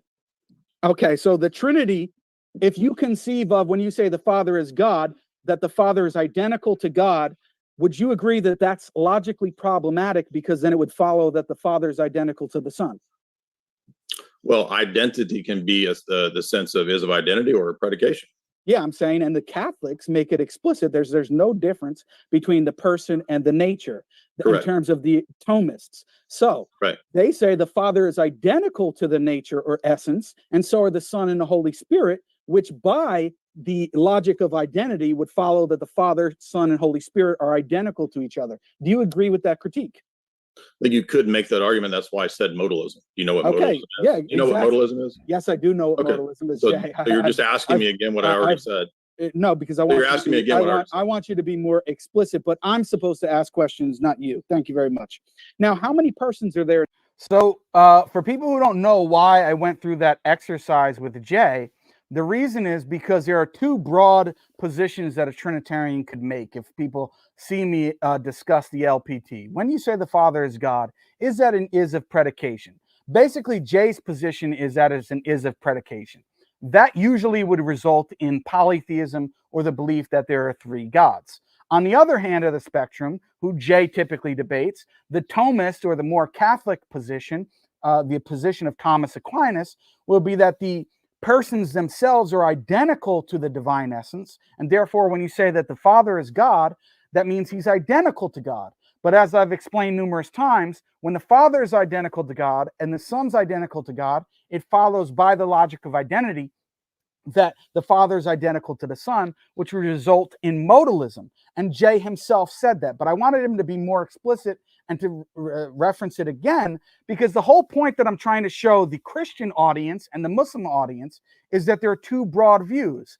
Basically, either Jay's Eastern Orthodox polytheism on the is of predication view, or the is of identity view on the Catholic position, which would be the modalist view. So I was knocking out the Catholic Aquinas modalist view by getting Jay to admit that and showing that to the audience while at the same time getting rid of his polytheism, to show that I'm not just refuting Jay's position, but I'm refuting the modalist position that results from the Thomist position, or the position of the Catholics on the one hand, and the polytheism of Jay's position on the other hand. That way, when you knock both of those out in a single debate, there's nothing really left for a Christian to turn to. So that was the whole point, but Jay probably went over his head and didn't really understand why I was doing this. Now let's see when Jay basically admits to believing in three gods. This was actually quite brilliant here. Explicit, but I'm supposed to ask questions, not you. Thank you very much. Now, how many persons are there in the Trinity? 3. Are they separated by time or space? No. So you count the persons by identity and not division, right? Correct. Okay, does God have one eternal attribute or energy, or more than one? More than one. Are his eternal attributes separated from each other by time or space? No. Okay, so you count the attributes by identity and not division, right? Correct. Okay, so if we count gods in the Trinity by the same method of identity, how many gods would we count? Depends on what God picks out. If we're talking about the persons. 3. So there would be 3 gods if we counted by identity, and the same method that we count the attributes or eternal energies and the persons, correct? Right. Okay, your friend Bo Banson says little g God, as you know. Okay, so your friend, so there would be 3 little g gods. Thank you. Your friend Bo Branson says so there would be 3 little g gods. And he says, So here's the point that I was showing. In the inconsistency in counting method, you count persons by identity, not division, not this way that you start talking about just to try to avoid your polytheism. You count persons by identity, not division. You count attributes by identity, not division. So you say there's more than one person, more than one attribute. And you count gods normally by division to avoid saying there's 3 gods. But if we were to count them by identity, which is the standard method of counting today, then there would be 3 gods. And Jay says, yeah, there would be 3 little g gods.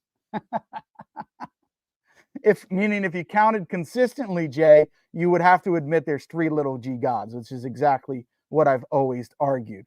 And to think that Jay did well in this debate, now we can see why in his debate review he's saying, yeah, well, I think I did okay, but I probably could have done a lot better in certain places. Well, now it's clear because it's obvious to anyone that you're really doing a very poor job here, Jay. That today we count by identity. Now I want to go on to the next section here because I don't want to make this video too long to where nobody's going to watch it.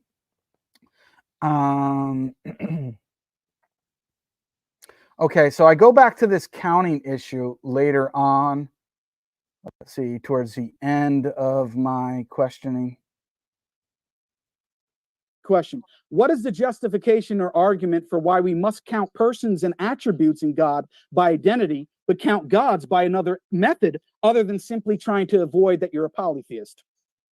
By the example that I gave from first order and second order imposition and the way that all of the ancient world counted. So there is no justification. You're not asking why we count the attributes and the persons by identity, but we count because different things are, because what you can't understand is that different. I'll give you a chance to exactly, but you're not giving and then I've got to wrap us up. I'll give you a chance to answer the question, Jay, and then I've got to wrap us up. Okay. Can I answer what he asked? He just talked the whole time and didn't let me answer. You can answer the last question he asked. Yeah, so different things are counted in different ways. That's what I argued. And I've argued that from my opening statement. Your argument hinges on only counting in one way, and you're taking out of context the fact that Dr. Branson said that most people today post-Frege think of counting in one way, when this is a dispute about the way that people in the ancient and medieval world counted, which is not strictly by identity. We'll jump into the 7 minutes of Jay interrogating Jake. The floor is all yours, Jay.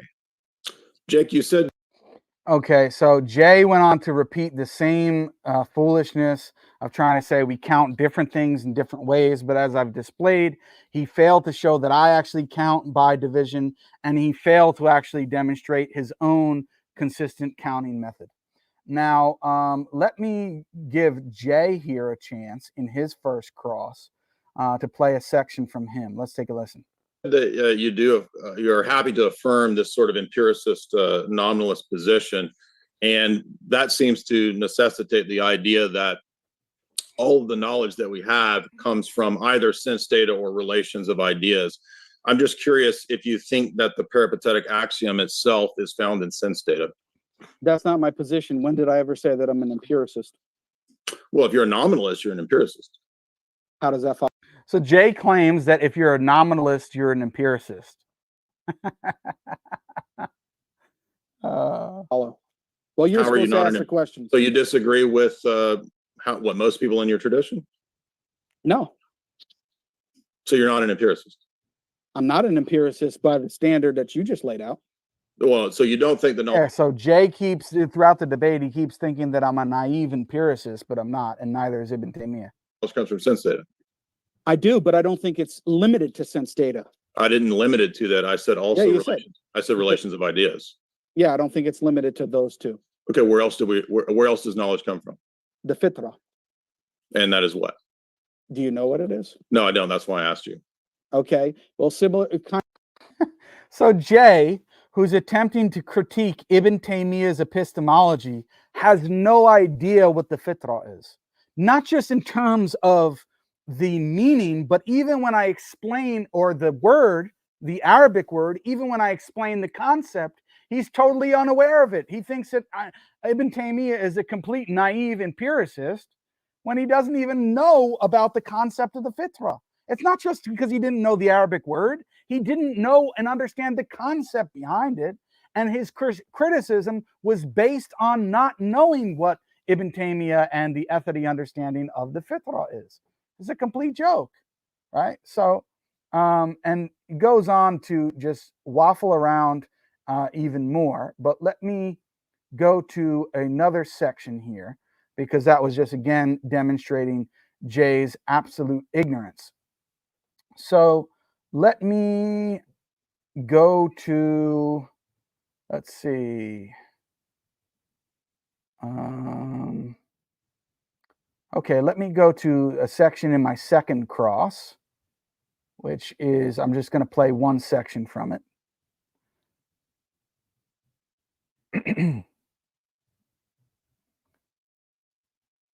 And I recommend people watch the whole debate. Obviously, I can't play all the sections, so here we go.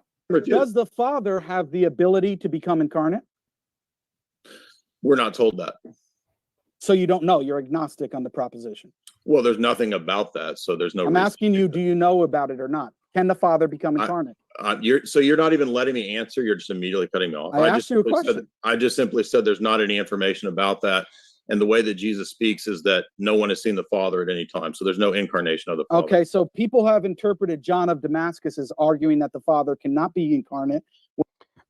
Anyway, the whole point of me asking Jay this question about whether or not the Father can become incarnate, because I made an argument that the Father and Son cannot be the same God, and therefore there would be two gods, Father and Son, or with the Holy Spirit, three gods, if they don't have the same power.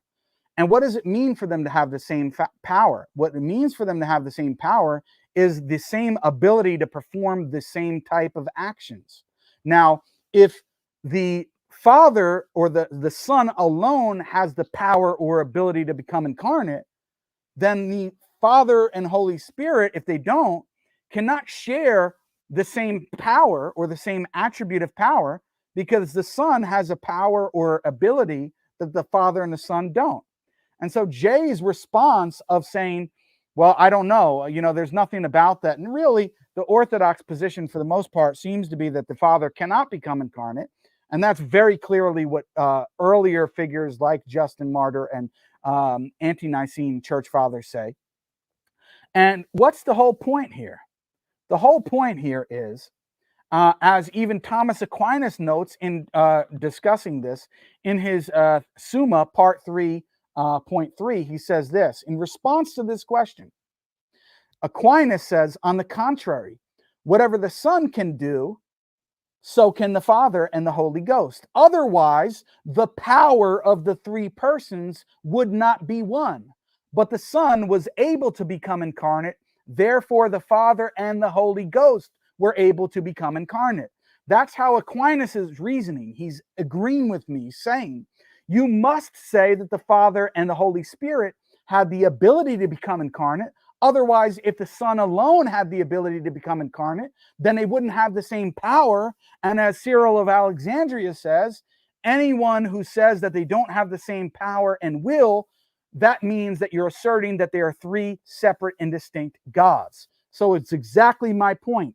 I'm proving that if you, on the Orthodox view, do not believe that the Father and Holy Spirit can become incarnate, then it entails that they don't have the same power. And if they don't have the same power, they're not the same gods. Therefore, you believe in three gods, which of course you do, Jay. That was the whole point of the illustration. Now, let me go to another section here in the debate. Okay, let me go to a later section. This is in, let's see, My Final Cross, 137. Okay. Let's go here. Ready. Okay, Jay, do you have an argument or justification for the claim that the Trinity and Orthodox theology, or the Orthodox Church specifically, is a precondition for rationality, intelligibility, and all the other transcendental categories? Do you have an argument and justification for that? Yes. What is it? It's a two-parter. Can I explain it? Yeah, go ahead. So the first part is that it's a reductio ad absurdum argument when you deny it. This is called retorsion in Aristotelian argumentation. And the second part of the argument is to posit the Christian worldview as the way to ground the transcendental categories that are the preconditions for all possible knowledge.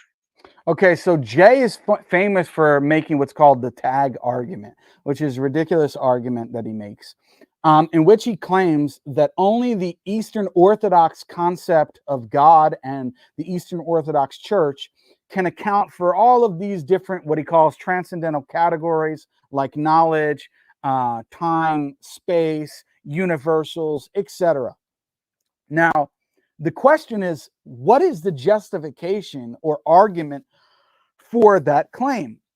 And anytime we see these tag guys make this argument and they're asked that question, they're never really able to do it. And Jay is no different. Now, his response is there's two aspects. One is retorsion, which is basically an reductio ad absurdum argument. And the second one is, as you saw, basically just a restatement of the claim.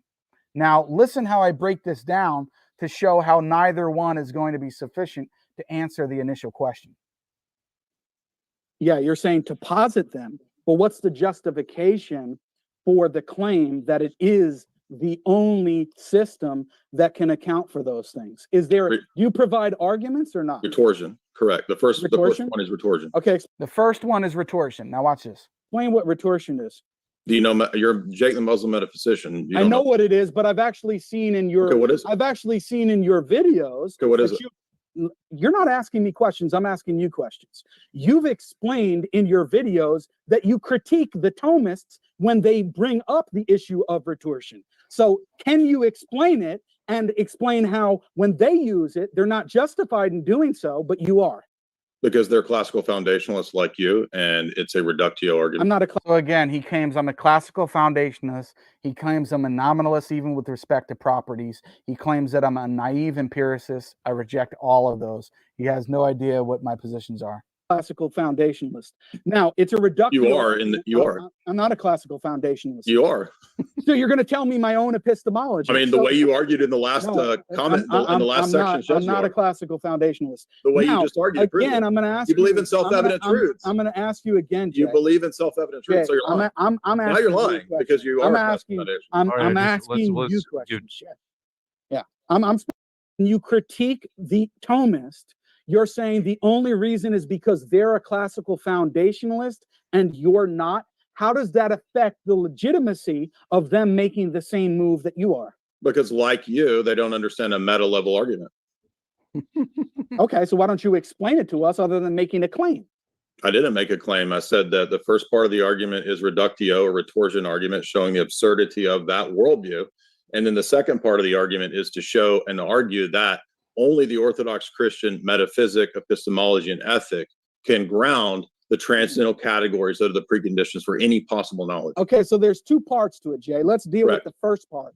Does the first part alone give justification for the claim that the Orthodox theological positions are the only justification for the preconditions of intelligibility and all the other transcendental categories? No, all retorsion shows is that the other position is absurd.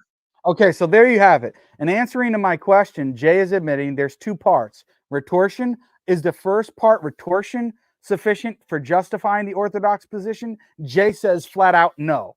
Okay, so then what about the second part? But the second part is just a restatement of the claim. So therefore, we're back to square one. There is no argument or justification. Okay, so it only shows that that position is absurd. So that doesn't justify it. So the second part is positing the Orthodox position. But that's Right. the very thing that we're asking for. What is Right. the justification for the claim that the Orthodox position alone justifies the preconditions of intelligibility? Correct. So what is it? So he says correct. So what is it? You're just restating the claim. You're not giving an argument. No, you're confusing a. So this guy, man, is unbelievable. There's two parts to it, retortion, but that doesn't justify it. And the other part is just, second part is a restatement of the claim. So that's not a justification. Ah, man, unbelievable. Now let me play a couple more clips from this section for you guys. Okay. Let's see. All right. Let me just check my timestamps again. Okay, it's 1:43. We'll see here that Jay, in attempting to respond to my fourth argument, which is that the early church fathers themselves were held heretical positions and weren't Trinitarians, Jay basically admits that and throws Justin Martyr under the bus.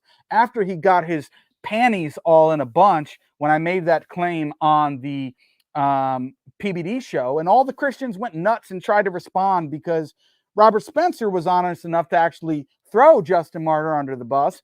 And then Jay Dyer made, streams with IP, Inspiring Philosophy, Michael Jones, or Googling Philosophy, and Sam Shamoon, and all these different guys trying to respond to me. But then when I actually deal with him one-on-one in a debate, all I have to do is ask him one direct question, and he throws Justin Martyr under the bus and admits that he had a heretical position. So it's not as if Jay didn't know this or what I was going to ask prior to the debate, because he was already responding to my videos, which he presumably would have had to watch, where I made the same claims. And Jay, I'm assuming, has actually read Justin Martyr, unlike some of these other clowns who don't actually do any reading. I believe Jay actually does reading, but doesn't understand very much of it, maybe. He himself knew about what I was going to say, and yet was still arguing that in those videos, which shows that he's not actually honest. He's a complete charlatan, dishonest character. But anyway, let's take a look at his breakdown. Church? He is, and we Trinitarianism. Okay. Is Justin Martyr a saint in the Orthodox Church?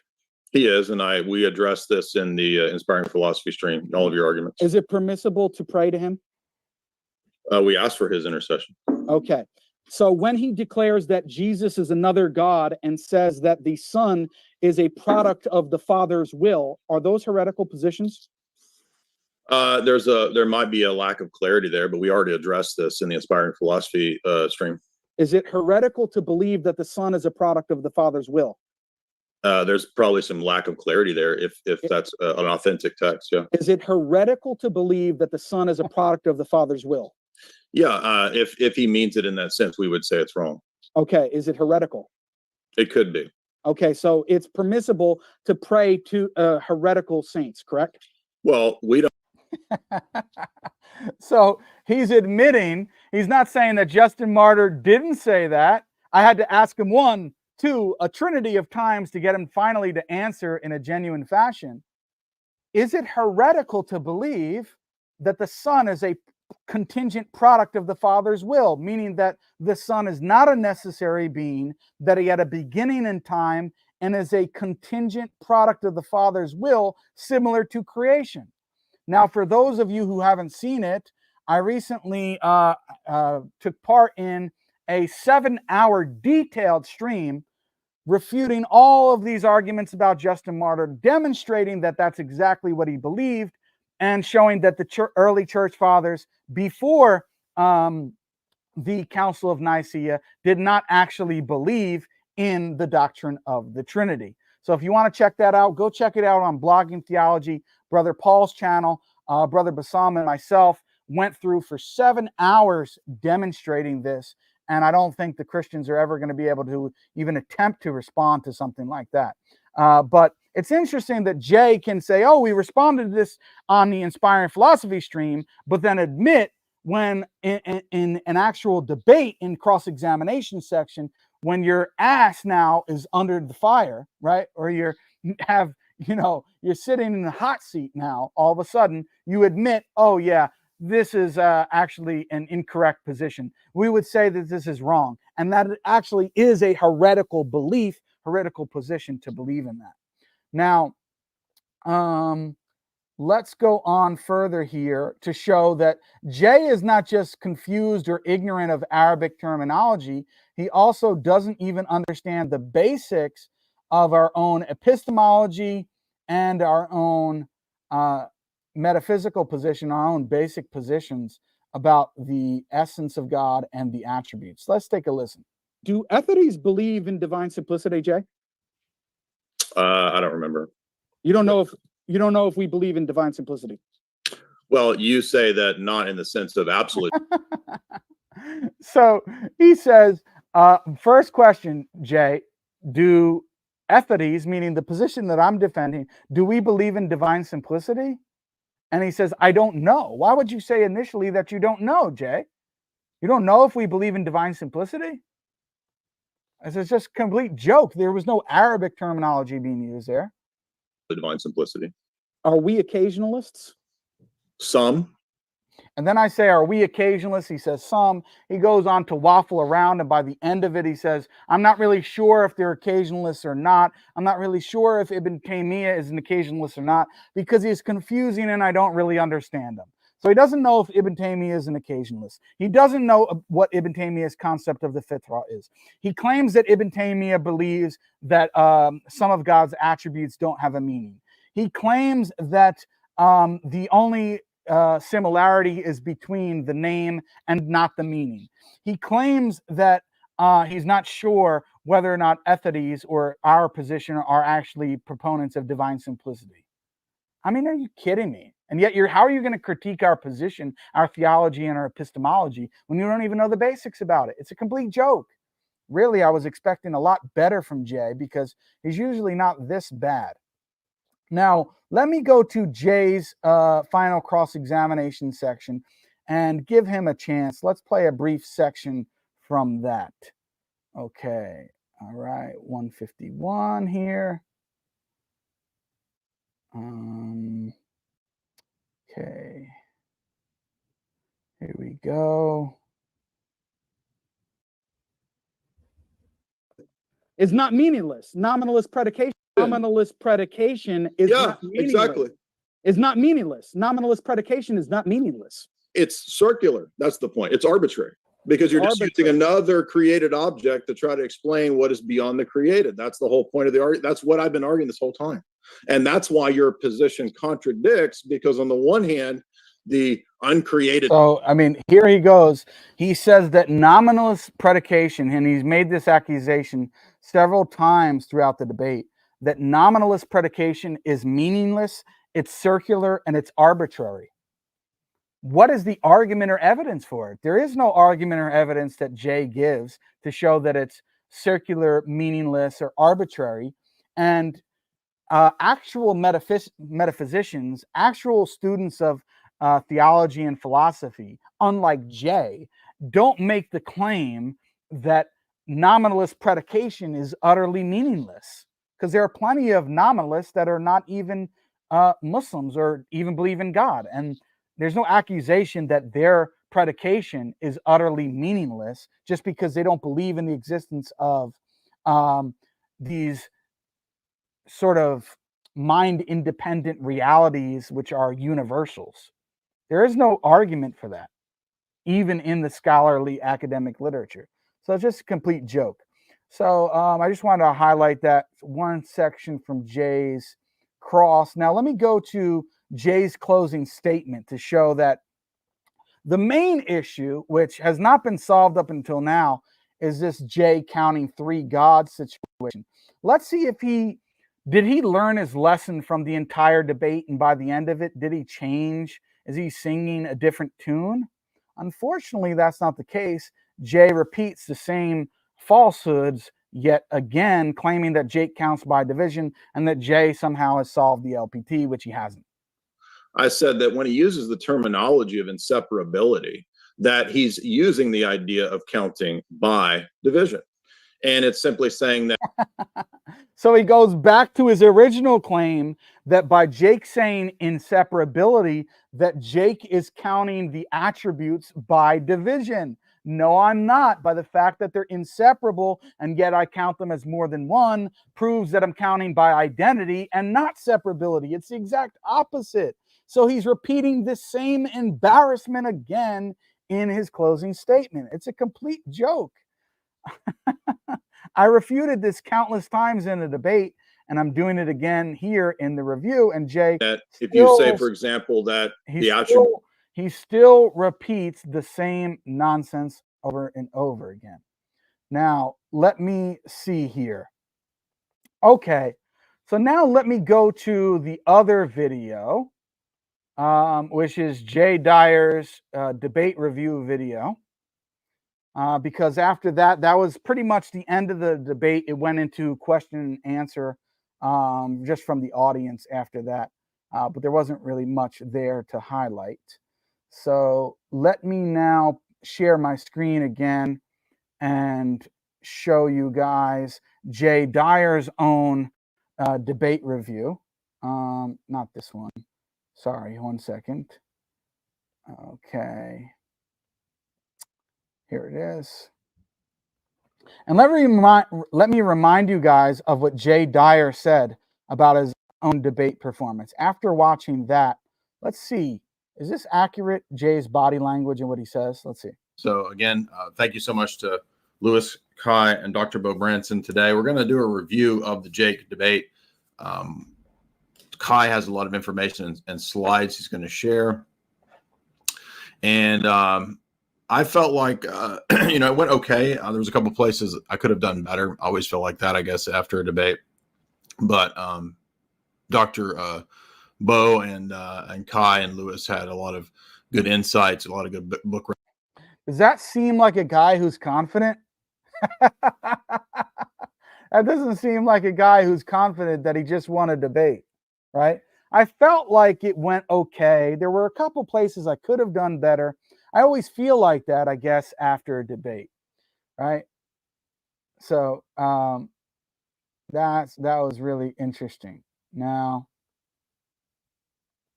let me go to Mr. Bo Branson, who totally misunderstood, and it's not really a misunderstanding. I think he's just, at this point, I have to admit that the guy is just dishonest.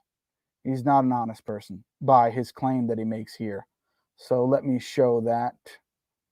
Okay. Here we go. Yeah, no, I mean, the main thing I remember is just, that he quoted me as though I was saying literally the opposite of what I was saying. So, yeah, he quoted like the, half or just kind of a snippet from like the abstract of my dissertation. If you just read like the next couple sentences, you'd see, well, the whole point of the dissertation was to say the opposite. And at that point, I just kind of thought like, I don't know. I've just kind of decided I don't think that Jake is really very serious. Yeah, I know. What I mean? Like, like I want to make it. I want to sort of say something that looks good, But Sorry, yeah, like, you guys can go ahead. If you hear me say something, I'm muted. I know you guys can hear me, but the audience doesn't hear me. So when I'm over. So what quote is Branson referring to? Let me remind the audience in my opening statement what I said. Here's the quote when speaking about the LPT. I said, I turn to my opponent's theology of the Trinity. I will argue that Jay believes in three gods, based on what is known in the literature as the logical problem of the Trinity. To put it simply, the Father, Son, and Holy Spirit are each God, but are distinct from one another. The normal method by which we count would mean that they are three gods. So that's the problem. Now, in the context of trying to explain what the problem is and to show that I'm not misrepresenting it, I quote Bo Branson's PhD thesis, which is literally called The Logical Problem of the Trinity. And yes, I quote the abstract in the beginning, not to show that Bo Branson believes the Trinity is contradictory or that he believes in three, openly admits to believing in three gods. No, it's to show a quote from him on the logical problem of the Trinity to contextualize what the problem is at least supposed to be, right? So I say Eastern Orthodox scholar Bo Branson states, quote, the doctrine of the Trinity is central to mainstream Christianity, but insofar as it posits three persons, Father, Son, and Holy Spirit, who are one God, it appears as inconsistent as the claim that 1 + 1 + 1 = 1. Right? When instead it should be 1 + 1 + 1 = 3. So I'm quoting that in that context to contextualize what the problem is supposed to be, is appearing to be, even according to Orthodox Trinitarian Christians like Bo Branson. Do you think, Bo, that I'm so stupid or that I'm so dishonest when I've had you even as a guest on my own YouTube channel? I've interviewed you 2 times to explain what the problem is supposed to be, and then gave you an opportunity to attempt to explain what you believe the best solution to the problem is? How would I be that stupid or dishonest to use your quote in that fashion? No, it's that I wasn't using your quote in that fashion, and you yourself are dishonest. Okay? So that just shows Bo Branson himself, and I guess he's still a little, I'm sorry to say, maybe butthurt because he got demolished in our debate when he couldn't respond to my actual objections and still has not been able to do so up until today. Now, let me play a couple more sections from the debate review that these guys did. Just to reiterate and show that even after the debate, Jay and Bo Branson have still not solved the problem of the LPT. Okay, let's go to this section here. And this is really actually eye-opening. And I'm thinking, man, Bo Branson is joining. I know he's a smart guy. Maybe he's going to help Jay out here. Maybe he might jam me up. I might have to think of a new response. What are these guys going to say? But no, in fact, they didn't bring anything new. First order and second order imposition. Yeah. To me, my understanding was that to help make this kind of clear was it's just sort of like different things are going to be counted in different ways by the nature of what they are, right? So if you have an abstract object, it's going to be different than a mundane object. So it's going to be counted differently. Yeah, no, that's pretty much right. I mean, you could put in those terms like maybe abstract versus concrete. So different people in the history, like in the tradition, kind of formulate it in different ways, but it's recognizably like the same thing that they're getting at. So like Aristotle talks about quantity. So there, when Jay is explaining the solution is that you count different things different ways. You count abstract things one way and you count concrete things another way. Okay, so remember, they're still using this categorization to claim the different ways of counting things. Now, it'll get even more clear what they mean by this supposed distinction of concrete and abstract. So Branson himself is going to say this. Now, listen. Thing that not the same sense that we use that term today, but you have to have a way to be able to count things that aren't physical objects, and so when you're doing that, then you just count by identity, because if you're talking about abstract objects, or you got, there's certain things where, well, how else would you count them? And so those people will say, yeah, you count those by identity. So Branson is breaking down when you count by identity and when you count by division or separability. You count by identity when you're counting non-physical things. He made very clear, when you're counting non-physical or abstract or immaterial things, you count by by identity. But then he'll go on to say, but you count physical objects, which is the opposite of that, by division. And I'll show and reiterate again how this refutes their entire claim. But you can't really, those, people will say, yeah, you count those by identity.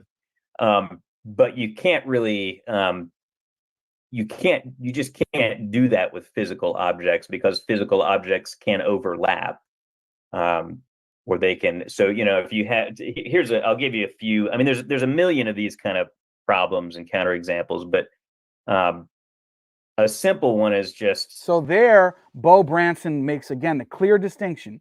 You count immaterial or abstract or non-physical things by identity, and you count physical, concrete things by division. And he explains that you cannot count physical things by identity, because you wind up in all of these different paradoxes. And listen to the examples that he gives. Let's say I've got a gallon of water, and let's say, I don't know what the numbers are, but let's say there's like 1 trillion water molecules in exactly 1 gallon of water, right? So I've got this gallon of water, and then I add like 1 extra molecule of water. Okay, how many gallons do I have? Well, if you're counting the way they say, right, you have to count by identity, and you're just counting like a big aggregate of water molecules. Well, if I've got 1,000,000,001 molecules of water, how many subsets of that are, how many trillion molecule subsets do you have? Well, you have 1,000,000,001 subsets that are each a gallon of water, right? But they're not identical, because each one leaves a different molecule out. So by adding a single molecule of water, you've all of a sudden got 1,000,000,001 gallons. I mean, that's a crazy thing to believe, right? Because So again, you see here, what is the example that Bo is using to motivate counting by division is when you count physical objects. So let's say, for the sake of argument, that these paradoxes exist, and you need to count physical objects, at least in some cases, by division. Let's be charitable. Does that help them at all? No, and I'll explain why in just a second. Let me go through a couple more clips to give more context and show that these guys really do not understand how this does not help them. Okay, so Branson, let me just go here. Let me skip forward actually to where Branson mentions this again. Okay, let's see here. Yeah, the idea is just, you take these statements. So the Father is God, the Son is God, the Holy Spirit is God, but they're all not identical, but there's only one God. And if you're treating those, the is God as a predication, like the Father is divine, is a divine thing. The argument is, if you sort of think of counting in the way that Jake and lots of folks, would want to think about it. Okay, you just, if they're not identical, if the subjects are not identical, and the same predicate applies to them, then just automatically that's 3 gods, 3 potato chips, whatever you're talking about. If they're not identical, then there's 3 of them. So there's a few issues. So first of all, right, if you're counting by division rather than identity, it would just depend on whether these things are divided, if they're separate or not. they're going to want to say, oh, you have to count by identity. But again, I mean, then, you know, you get these issues of like, well, then you add one molecule to a gallon of water and you've got trillions of different gallons of water. They just all kind of mostly overlap, right? Or like a lump and a statue, right? The lump of clay and the statue are in the same place, the same space at the same time, so they're not divided. But the lump existed on Monday, and the statue didn't come into existence until Tuesday when you got a sculptor and sculpted it into a statue. So they're not identical, but I mean, we wouldn't normally say there's more than one physical object in the same space at the same time. So it just kind of comes down to that. And what Gregory. So there you have him explaining yet again, Branson, explaining yet again why you need to count certain things by division. And he tries to motivate this by explaining about counting water molecules, which are physical, and also the counting the lump in the statue when you arrive at certain paradoxes. Let's say that's the case. Let's say, for the sake of argument, we cannot solve it counting by identity, even though I don't think that's the case. But let's say that it is a case.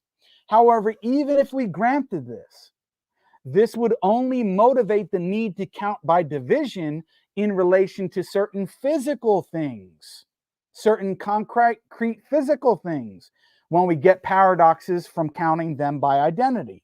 This is not analogous to counting, as they said, immaterial abstract beings like persons or gods. So the very thing that you're trying to motivate the theory with is based on paradoxes that arise from counting certain things by identity, physical things, instead of counting them by division. But this is not analogous because your entire theory states that we need to, you argue that we need to count physical objects by division and immaterial entities by identity.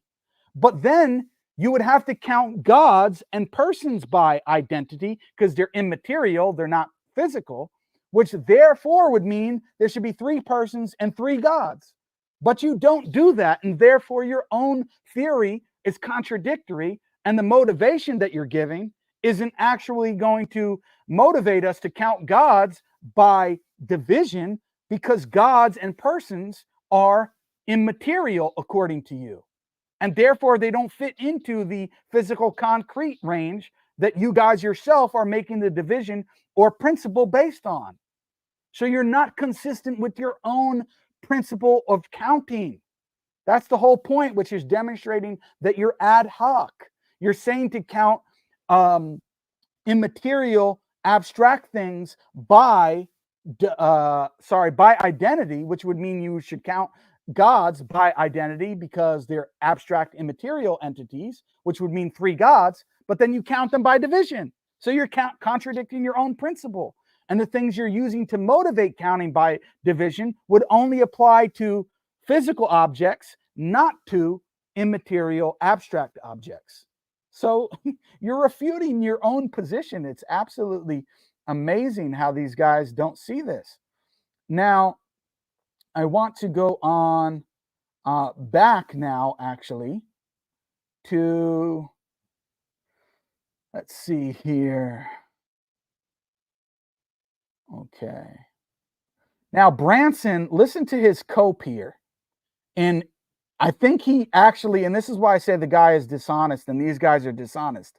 They know that my criticism is the strongest criticism they've ever come across when dealing with this, because my criticism isn't even in the literature. You don't see it there yet, right? Although I've shared it with, Dale Tuggy, and he admitted it was a very strong critique. Now, let me go back a ways to show Branson's cope and to show that he really has not solved this problem. Listen to this. This is, when I heard this, I was actually shocked, guys. I was genuinely shocked when I heard Branson say this, what he says in these next 2 minutes here.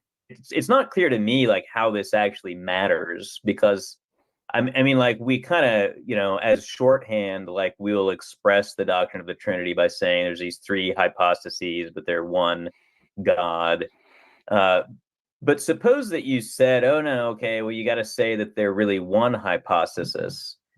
Like, it seems to me like the only theological point, as far as I can tell, that we really want to say is just that they're not identical.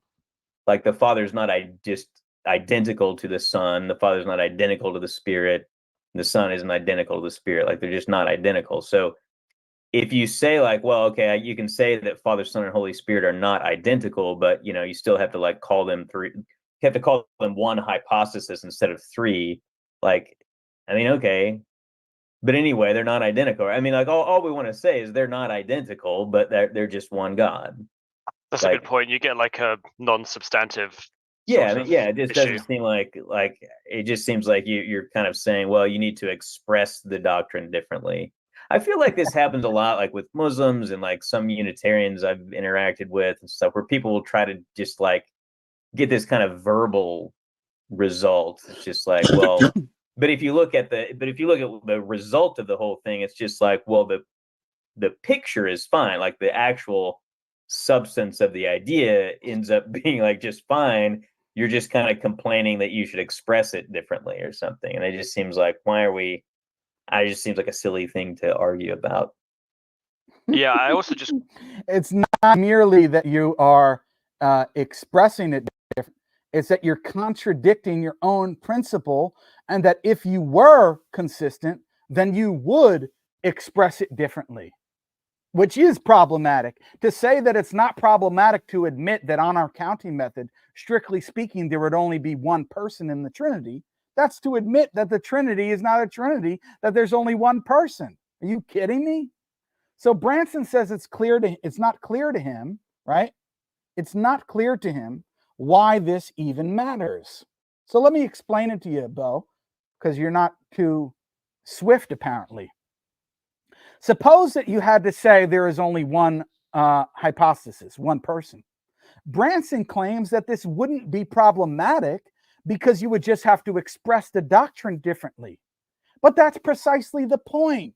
By the fact that you count them as three persons instead of one demonstrates that you yourself count these immaterial, or what you want to call abstract entities, although I would consider them concrete because they stand in causal relation, but under the conception of physical versus non-physical, it demonstrates that you guys yourself are not consistent with your own supposed counting principle of counting immaterial objects, abstract objects by identity, and counting physical, concrete, mundane objects by division.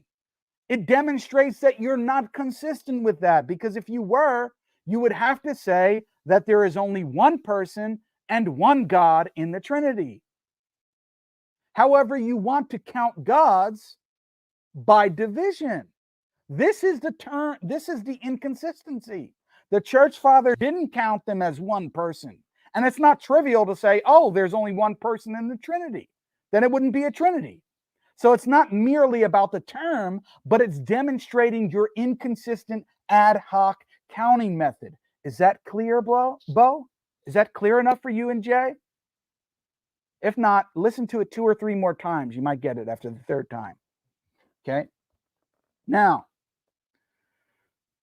let me show here 1 second. There's another section that I wanted to play. There was a section where, these other guys who are not even worth the time, Kai and this other clown, Lewis, it's like Dumb and Dumber. It's almost like a Three Stooges routine. You have you have Mo, Larry, Curly, and Shemp, right? These 4 guys. You got Bo Branson, you got Jay Dyer, you've got Kai and Lewis. Kai and Lewis are not even worth the time. They haven't even studied it. They have no idea what they're talking about. They think they're going on there talking about epistemology and metaphysics. They don't know their asses from their elbows. It's a complete joke.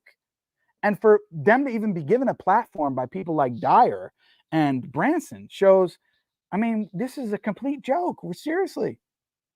So this knucklehead Kai claims, this genius claims that Orthodox Christianity solves the LPT. Jake simply doesn't like the solution. No, I actually provide objections against your supposed solution, but it's much easier for low-level Christian apologists like you, Kai, to claim that I just don't like the solution instead of actually dealing with my objections, which is very clear from Branson from watching this debate review video that he still can't actually deal with my objection properly. Okay, so here was another thing that I saw from Branson that was just outright shocking to me. How he doesn't even understand basic metaphysical categories. Okay, so let me share my screen. This is going to be the last clip that I actually play because I don't want to make it much longer than it needs to be. Okay, so let me see what the timestamp is. Okay, 121:28. Here we go. And by the way, all the relevant timestamps here, which I'll eventually post as a something you could download on my academia page.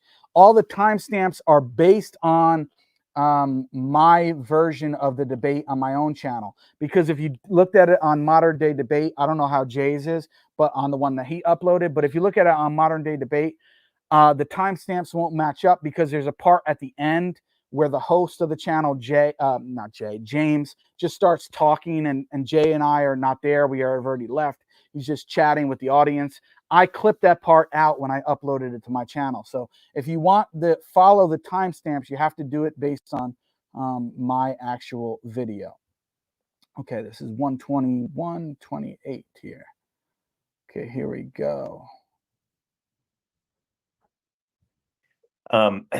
So if you're like an austere nominalist, like I guess Jake is, I don't know.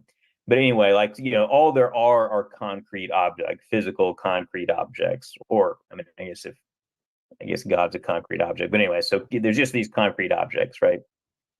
Then you would have to, if you were talking about like men or like the property of humanity, right? And you've got like Abraham, Isaac, and Jacob, you know, in a room together or something.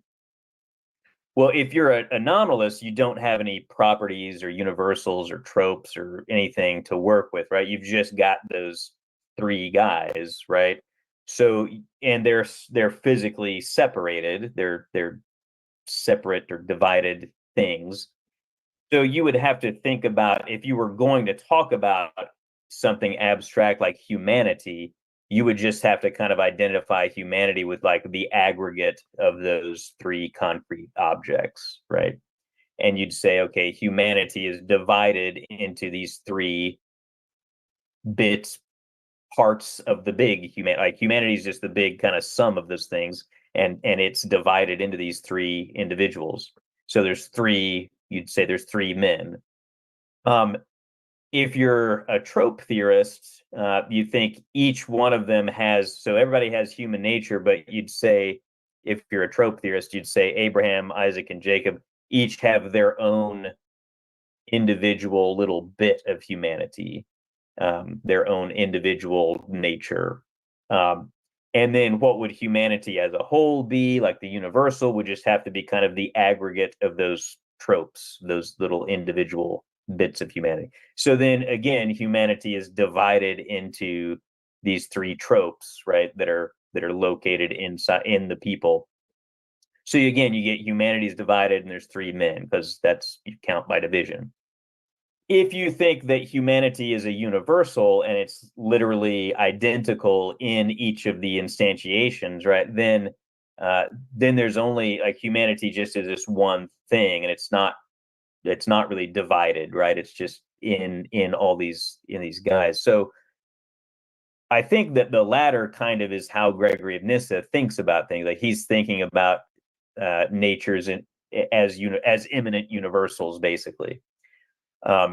So if that's how you think about universals, then you do get the result that just there's only one man too, right? So that's why Gregory of Nyssa says, like, he thinks, strictly speaking, there is only one man, and we just kind of he thinks anyway that we just sort of say there's three men because it's just as a practical matter, it's kind of useful. But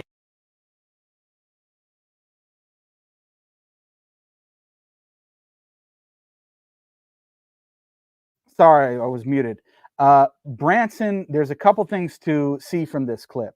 Branson admits that when I claimed in the debate that the orthodox position, or the position of Gregory of Nyssa, is that the divine essence is a universal, what actually happened? Branson admits that yes, Gregory of Nyssa does conceive of the divine essence as a universal. So Jay Dyer, when you ask where I got that from, it's from your, Papa Pump over here, Mr. Bo Branson, who says that and said it on his own review on your channel, which is quite embarrassing. Then the second thing, obviously, is what? That besides Branson admitting that, Branson himself makes the claim that nominalists do not believe in properties, which is part of the confusion that Jay had. I guess Branson must have taught Jay this, that nominalists cannot believe in properties whatsoever.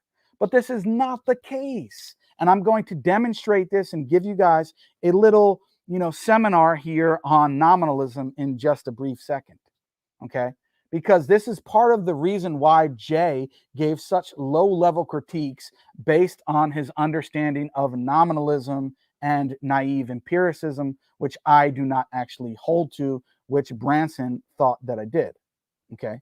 It's a complete misunderstanding and joke. Now, let me show you guys what nominalism, or what my position actually is, right? So here is a text, which is a very well-known text that's introductory to the topic. It's called Universals, an Opinionated Introduction by D.M. Armstrong, who's one of the experts who have researched these topics. So it's all about universals and this whole conversation. Now, one thing I want to note here, let me just go back to my notes here. Okay, first two. Second here. All right.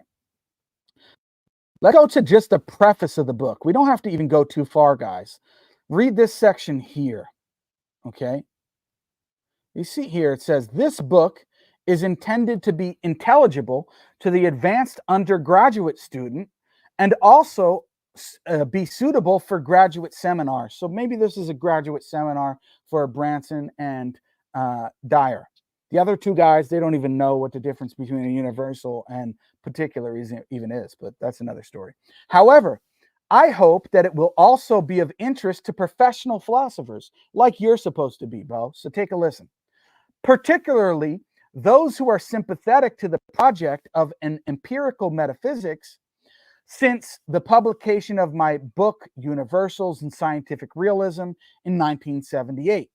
Although my views have remained the same in broad outline, I have become aware of various mistakes and omissions introducing the topic.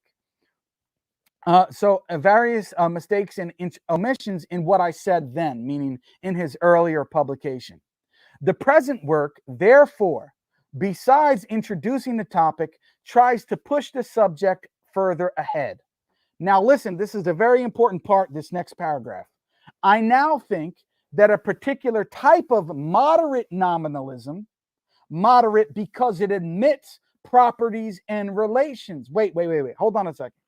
I now think that a particular type of moderate nominalism, moderate because it admits properties and relations, but a nominalism because it takes properties and relations to be particulars rather than universals, which is exactly my position. I don't reject properties or relations. I reject that properties or relations are universals. I believe that they are particulars, which is what he calls moderate nominalism. Can be developed, he admits it can be developed as an important and quite plausible rival to moderate realism, which is their position, right? The orthodox position about universals. In the earlier book, I gave such a nominalism only brief consideration. By contrast, in this work, a battle between nominalists and realists over the status of properties and relations becomes one main theme. Wow. So again, moderate nominalism can admit of properties and relations, yet reject that there are such things as universals, being that properties and relations would be particulars. But J. Dyer didn't know this and assumed that if I'm a nominalist about universals, I must be a nominalist with respect to properties and relations, therefore them not existing. And if they don't exist, it's contradictory for Jake to believe in them. It's contradictory for Jake to believe in divine attributes, because if he's a nominalist, then those divine attributes can't really exist. Do you see how ridiculous this is? If you are actually somebody, you guys criticize of me for calling myself a metaphysician. This guy is supposed to be a PhD and Jay to have a master's in philosophy. And they don't even know this, that you can be a nominalist with respect to universals, but be moderate with respect to properties and relations, admit that they exist and are particulars, yet nevertheless are not universals.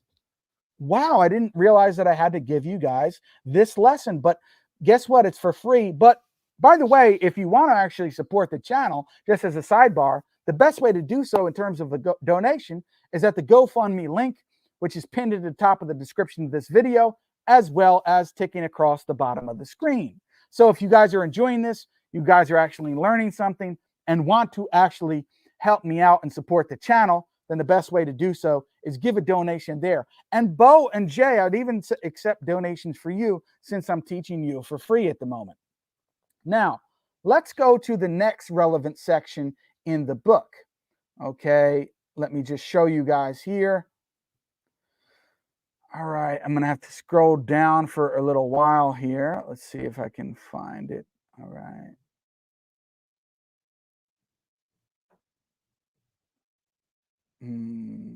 Okay. Let's see if I can find a section I want to get to here. I believe it's on page 125. Okay. So look at this. Trope nominalism versus regular nominalism. Wow, admitting that there is a distinction between them. But I guess Branson and Jay had no idea about it, right? What's the difference? What does it say the difference is under this right here? So the philosophy of tropes is riding high. In this section, it continues to ride quite high as we explore advantages that it has over orthodox nominalism, so-called orthodox nominalism versus moderate or trope nominalism. Wow, another example of showing the distinction. Now, let me just read very briefly another section here. Okay, this is on page 136. Now he goes through it, and here, notice here, page 136. Our final two contenders, then, I suggest, are a universals theory, which is their theory, which I reject, and a trope resemblance theory, each held in a substance attribute form.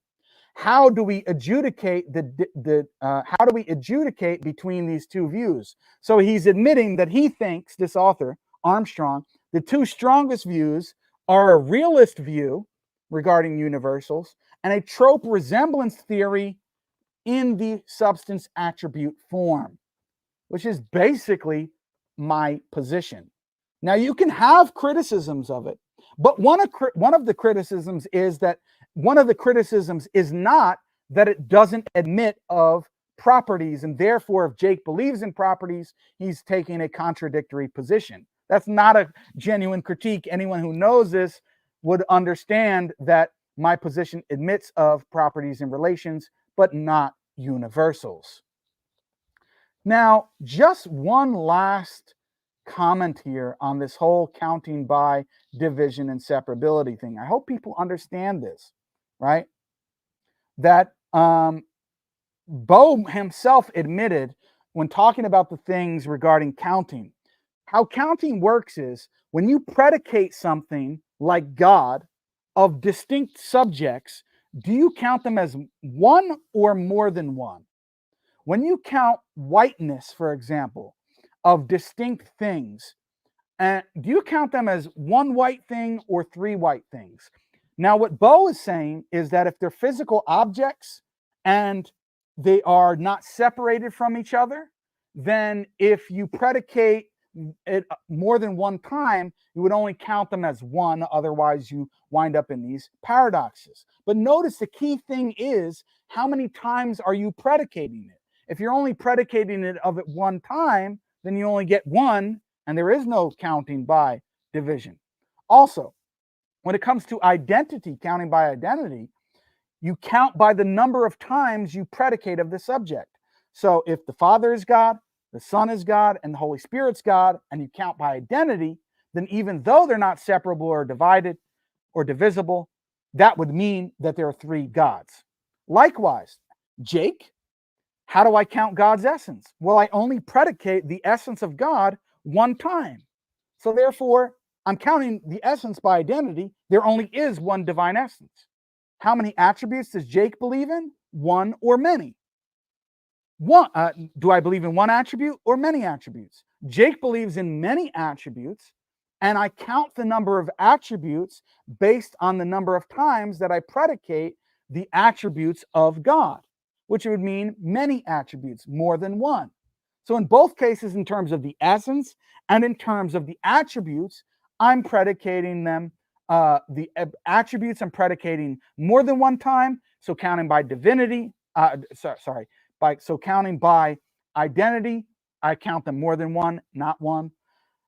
The essence I predicate one time, therefore counting by identity, I count it as one essence, not by division or separability.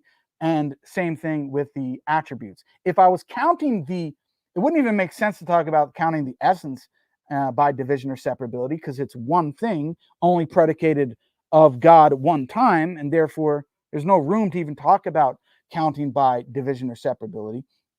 Likewise, the attributes, if I counted them by division or separability as they claimed, or as Jay claimed, then that would mean there's only one attribute that I would count instead of many, but I count them as many because I'm counting them by identity. Likewise, the term God. How many times do I predicate the term God of Allah subhanahu wa ta'ala? Only one. We don't say that the essence in and of itself is God. We don't say that the attributes individually in and of themselves are God. We predicate the term God of him who is both his essence and attributes. And therefore, when we predicate the term God, we predicate it only once. So there is no predication that can be ascribed in terms of counting by division or separability. The term God is predicated one time, and therefore we count gods, or in the case of true Tawheed or true monotheism, God, we say, or predicate it one time, and therefore to count God by identity would only be to ascribe one God in the case of Islamic position or the Ethody position. Okay, so there is nowhere in this whole discussion that there is a counting by division. An example, again, to show the Christians would be like to make the claim that I count God by, or count the essence or attributes of God by division, would be akin to saying that Christians count by division because they count the Father as one person, even though he has two attributes, knowledge and power. But an attribute of power is not a person. So this is not counting by division by saying that there's one Father. It's not counting by division to say that there's one Father because there's one person, when you are only predicating the term Father or person of the Father one time. It's not counting by division to say that he's one person, because even though he has two attributes, because we're not predicating the term person of the attributes. So it's a category error to say that, oh, they're counting by division because they believe God has multiple attributes. No, There's one God who is his attributes and essence together, not separated or anything like that. That's not counting by division. That's just clarifying that the term God means the being who is his essence and attributes together. To say that that's counting by division would be to say, oh, saying that the Father is one person, even though he has two attributes, knowledge and power, means that the Christians are counting by division. No, that's ridiculous. They're counting persons by identity because the term father or person is being predicated only once. You only get division or counting by division when you predicate a term of a thing or more than one thing more than one time and yet say there's only one of those things. When it comes to the essence, there's only one of those things. When it comes to God, there's only one of them, according to Islamic monotheism, Tawheed. When it comes to the attributes, there's more than one. So when it comes to the attributes, there's more than one because we count by identity, not by division or separability, unlike the blunder that Jay and his friends are making. And when it comes to God or essence, there's only one of each, and we only predicate it one. Therefore, we're counting it by identity, not division or separability. So I hope that's really clear. Now, let me give a very brief overall summary of everything that we heard so far, okay? So the summary of this video is that first I explained that in my opening statement, I explained and defended my position while anticipating objections and responding to them in my actual opening before Jay even spoke. That's what good research and good debating is. I also leveled 4 main arguments against Jay's position. Jay's response to one of them, the LPT, fails because he doesn't have a consistent counting method and falsely accuses me of counting by division, of counting the attributes by division, which I never do, and I've repeated numerous times again, so nobody should be confused by the end of this video. Jay's position results in the persons having different powers, procession, and the example that I use would be the processions, knowledge, and the incarnation. The Father alone has the ability to cause it another divine person. The Father, Son, and Holy Spirit each have different knowledge sets, and the Son alone has the ability to become incarnate. Therefore, they do not have the same knowledge. Now, Jay didn't know, but didn't think the Father could become incarnate. Now, here's a question that Christians usually give to us, or claims that they make. If Allah, they say, which I don't believe this is a good argument, but they say, just to show the point, if Allah doesn't have the ability to become incarnate, then he could not be all-powerful because he'd be lacking power. Well, that shows that the term power in that context, by the Trinitarians' usage of that claim, is referring to the ability to become incarnate falls under the scope of divine power according to their paradigm.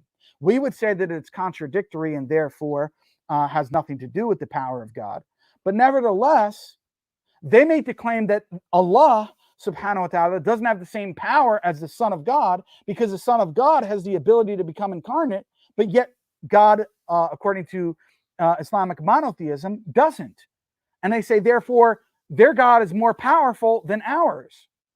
Now, if you use their same standard, that would mean that the incarnation comes under the scope of divine power, and it does, according to Thomas Aquinas. Therefore, if the Holy Spirit and the Father don't have the ability to become incarnate, then they cannot share the same power and therefore are multiple gods, not one God. Okay? So this is a common Christian apologetic, which shows that they do conceive of incarnation under the scope of divine power. And if the Father doesn't have the ability, he doesn't have the same power as the Son, and therefore there would be 3 distinct gods. Now, I also mentioned in my opening statement that Jay's tag argument is unjustified and contradictory. I went through that in detail. I showed that Jay admitted that Justin Martyr had a heretical theology. He admitted this in the debate. I demonstrate that this is the case for all ante-Nicene fathers in my recent 7-hour detailed demonstration of this in the Blogging Theology video, which I recommend that you guys all go and check out. This causes, as I argue in that video, problems for claiming that the interpretation of the New Testament should be Trinitarian, because if the church fathers didn't interpret it that way, and nobody did for the first almost 300 years of the Christian era, then why should we, or why should we be anyone else?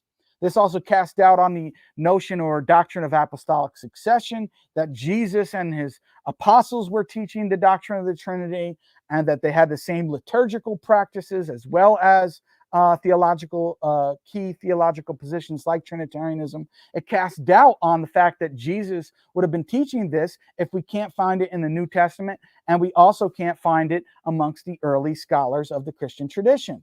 But as I said, I argue for that in much more detail in the Blogging Theology video, so please go and check it out. Also, I mentioned that Jay at the outset seemed to lack confidence in his own debate performance in his review on his channel. Jay also didn't provide any information about the Trinity in his opening statement, or really attempt to defend it, other than 20 seconds of a 15-minute opening statement. Jay, as I pointed out time and time again, was extremely ignorant of ethody creed and ethody epistemology. He didn't know what the fitra was. He didn't know the difference between tafwid al-ma'na and tafwid of the kayf. He didn't know if ethodies were proponents of absolute divine simplicity or not. He claimed that we were naive empiricists. He didn't understand the difference of being a nominalist or conceptualist with respect to universals and a trope nominalist with respect to properties and relations or other categories, as I just demonstrated from the Armstrong text. He also claimed that Ibn Taymiyyah believed Allah couldn't be seen, which is completely laughable to anybody who knows anything about Ibn Taymiyyah, whether they agree with his positions or not. He claimed that Ibn Taymiyyah didn't affirm the meaning of some attributes. Again, completely laughable. He also was unclear himself in his own admission as to whether Ibn Taymiyyah actually believed in occasionalism or not. But it's very clear that Ibn Taymiyyah rejected occasionalism. There are entire books written on the subject, of which I have a forthcoming academic article on the subject that should be available sometime next month.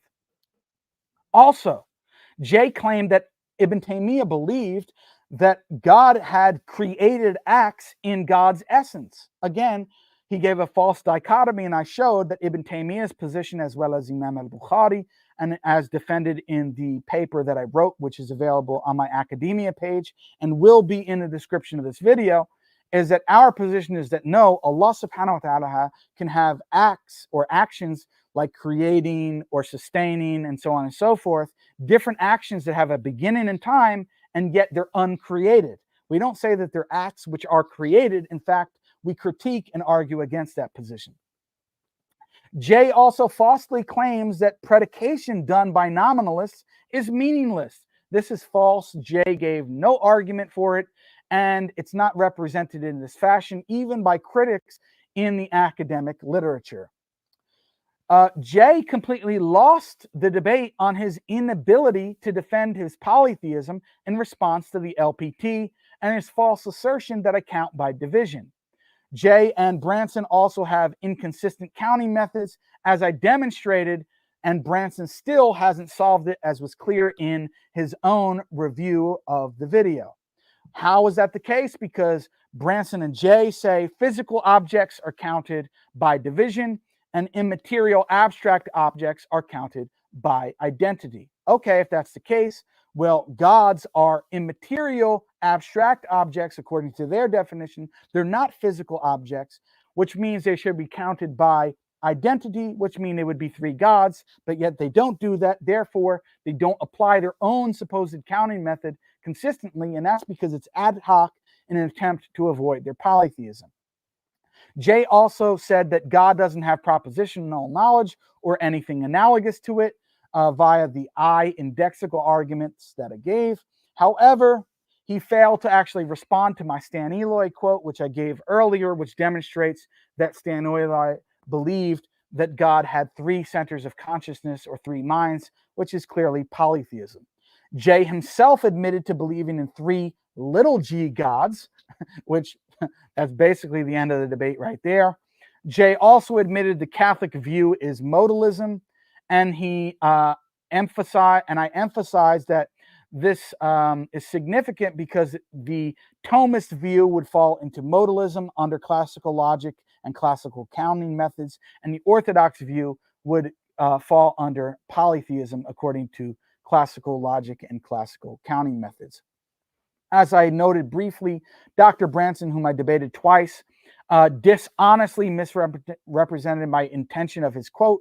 It was not to say that Bo himself believes the Trinity is contradictory or polytheism. It was show that his categorization of the problem is that it appears to be a problem in counting that there are actually 3 gods. Now, in the rest of the dissertation, as I gave him ample time to do in 2 actual interviews on my own channel a couple years ago, he doesn't believe that that's the case. He thinks that that is the supposed problem, but he believes and offers an attempted solution to the problem. But his attempted solution is the same one that Jay gives, which doesn't solve because, as I said, it's inconsistent. According to their own standards of counting, there would be 3 gods. Now, Bo couldn't solve the dilemma I posed and said he doesn't see the problem in admitting to only one person. Are you kidding me? If we counted them by the claims that you say, by division, then there would only be one person in the Trinity. Also, if we do consistently as you propose to count immaterial objects by identity, then we should count them as 3 gods, not 1. Now, Branson's analogies used to motivate the need of counting by division only apply to material physical objects or material physical objects that counting by identity may raise certain concerns about or paradoxes. Even if we granted that, this would fail to motivate counting gods by division when gods or persons or attributes are not material physical objects. They are said to be immaterial objects according to their own paradigm. Even Branson, as I noted finally, seems to be ignorant of the fact that one can be a nominalist or conceptualist with respect to universals, but also affirm the reality of properties or relations in virtue of what I just mentioned from the Armstrong text. Now, it's shocking for someone of his supposed stature to not be aware of this. With that being said, guys, that about sums up my debate here, my debate review. 1 second here. I'm just making a note of something. Okay.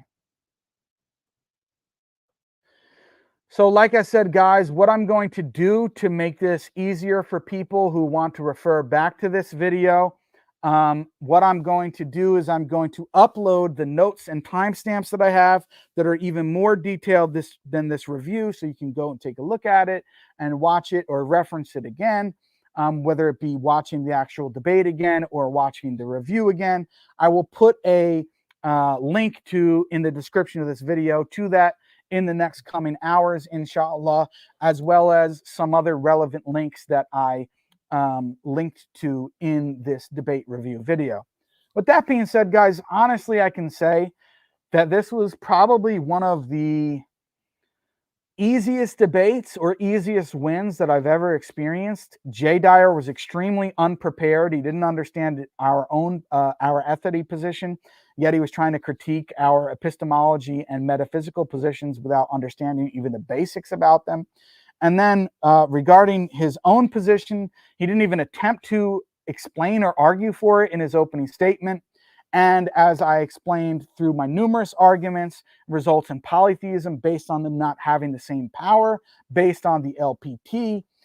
His epistemic schizophrenia still exists. He didn't understand even basic epistemological and metaphysical categories, which led to him using ridiculous arguments claiming that Jake is a naive empiricist and therefore contradicting himself when he affirms things like properties. And then finally, Jay also threw Justin Martyr under the bus and admitted that his own position, Justin Martyr's position, would be considered heretical today because he believes that the Son and the Spirit are contingent products of the Father's will. Like I said, if you want more information for that, I'll put in the description of the video a link to the Blogging Theology video, which I argue in much more detail about Justin Martyr, as well as other church fathers, showing that their position was not Trinitarianism and that causes a big, huge problem for not only Jay, but other Trinitarian Christians in affirming that the New Testament clearly teaches the Trinity, and also that their church fathers clearly taught it, as well as Jesus himself. Peace be upon him. Now, with that being said, guys, I hope that you enjoyed this video and review. I try to be as thorough as I can and play as many relevant sections as I can without attempting to be unfair to Jay and without attempting to play the entire thing and make this a 10-hour-long video. So I hope that you feel that this is beneficial. Many people were asking for it and waiting for it for a while. So if you enjoyed this video and would like to see more like it, then please consider liking this, guys. We had a couple hundred people at least watching this video live. So please consider giving this a thumbs up. Comment in both the live chat and the video after it goes down. Subscribe to the channel if you haven't already. A lot of people watch my videos and are not subscribed. Make sure you guys subscribe to the channel and hit the notification bell so you get notified of future videos, as well as share this video and my channel on your social media platforms, no matter how big or how small they are. It really does help with the algorithm and help pushing these videos out there, guys. And share it with your friends and family if any of them would be interested in the type of material I discuss on my channel in general.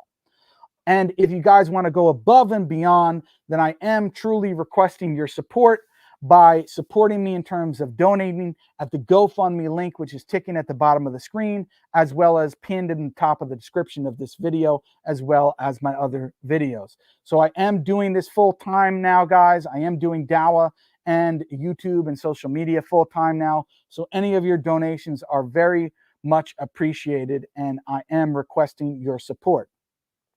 Also, I ask that you guys go to our new YouTube channel that is being held by myself and brother Sharif Abu Laith, formerly from TAP. We're not really using TAP anymore. Some people are sad about that, but we dealt with atheists for many years. We're more so now focusing on political matters, political commentary, specifically from an Orthodox Sunni Muslim perspective on Political Alchemy channel. So go type it in, the Political Alchemy channel. Make sure you guys go and subscribe over there to see mine as well as brother Sharif's brilliant, his is brilliant, not as much as mine, but see our political commentary on the Political Alchemy channel. Go over there, subscribe, and support our channel over there, inshallah. That's mainly going to be my channel in terms of where my political commentary will be, whereas this channel is going to go back to mainly dealing with theology, Islamic theology, Christian theology, some Jewish theology, mainly those categories, as well as atheists and arguments against atheism and responses to them, etc., etc. So anyway, guys, if you enjoyed this video, like I said, please consider doing all of those things. I look forward to seeing you guys again next time. I'm going to put out a poll because I'm wondering, do you guys like the current setup where I've been doing a lot more pre-recorded videos that are short and sort of neater and not as timely in terms of they're not as long and are released that way, and not as doing as much live streams anymore. So this is my first live stream in quite a while. I've only done about 2 in the past few months. Do you guys like that setup, or would you prefer seeing more live streams? Maybe you like the pre-recorded videos, but you also want to see some live streams. I'm going to put out a poll sometime in the next couple of days to see what you guys are interested in and to try to get an idea of what method you like better and what topics you'd like to see me discuss a little bit more. But anyway, guys, until next time, inshallah, the next video, be on the lookout, should be coming out on Tuesday. It's going to be a real banger, another pre-recorded video on Tuesday. Check out that video, inshallah. But until then, appreciate your continued support and you're watching this video as well as my other videos. Till next time, guys, inshallah. Assalamu alaikum wa rahmatullahi wa barakatuh.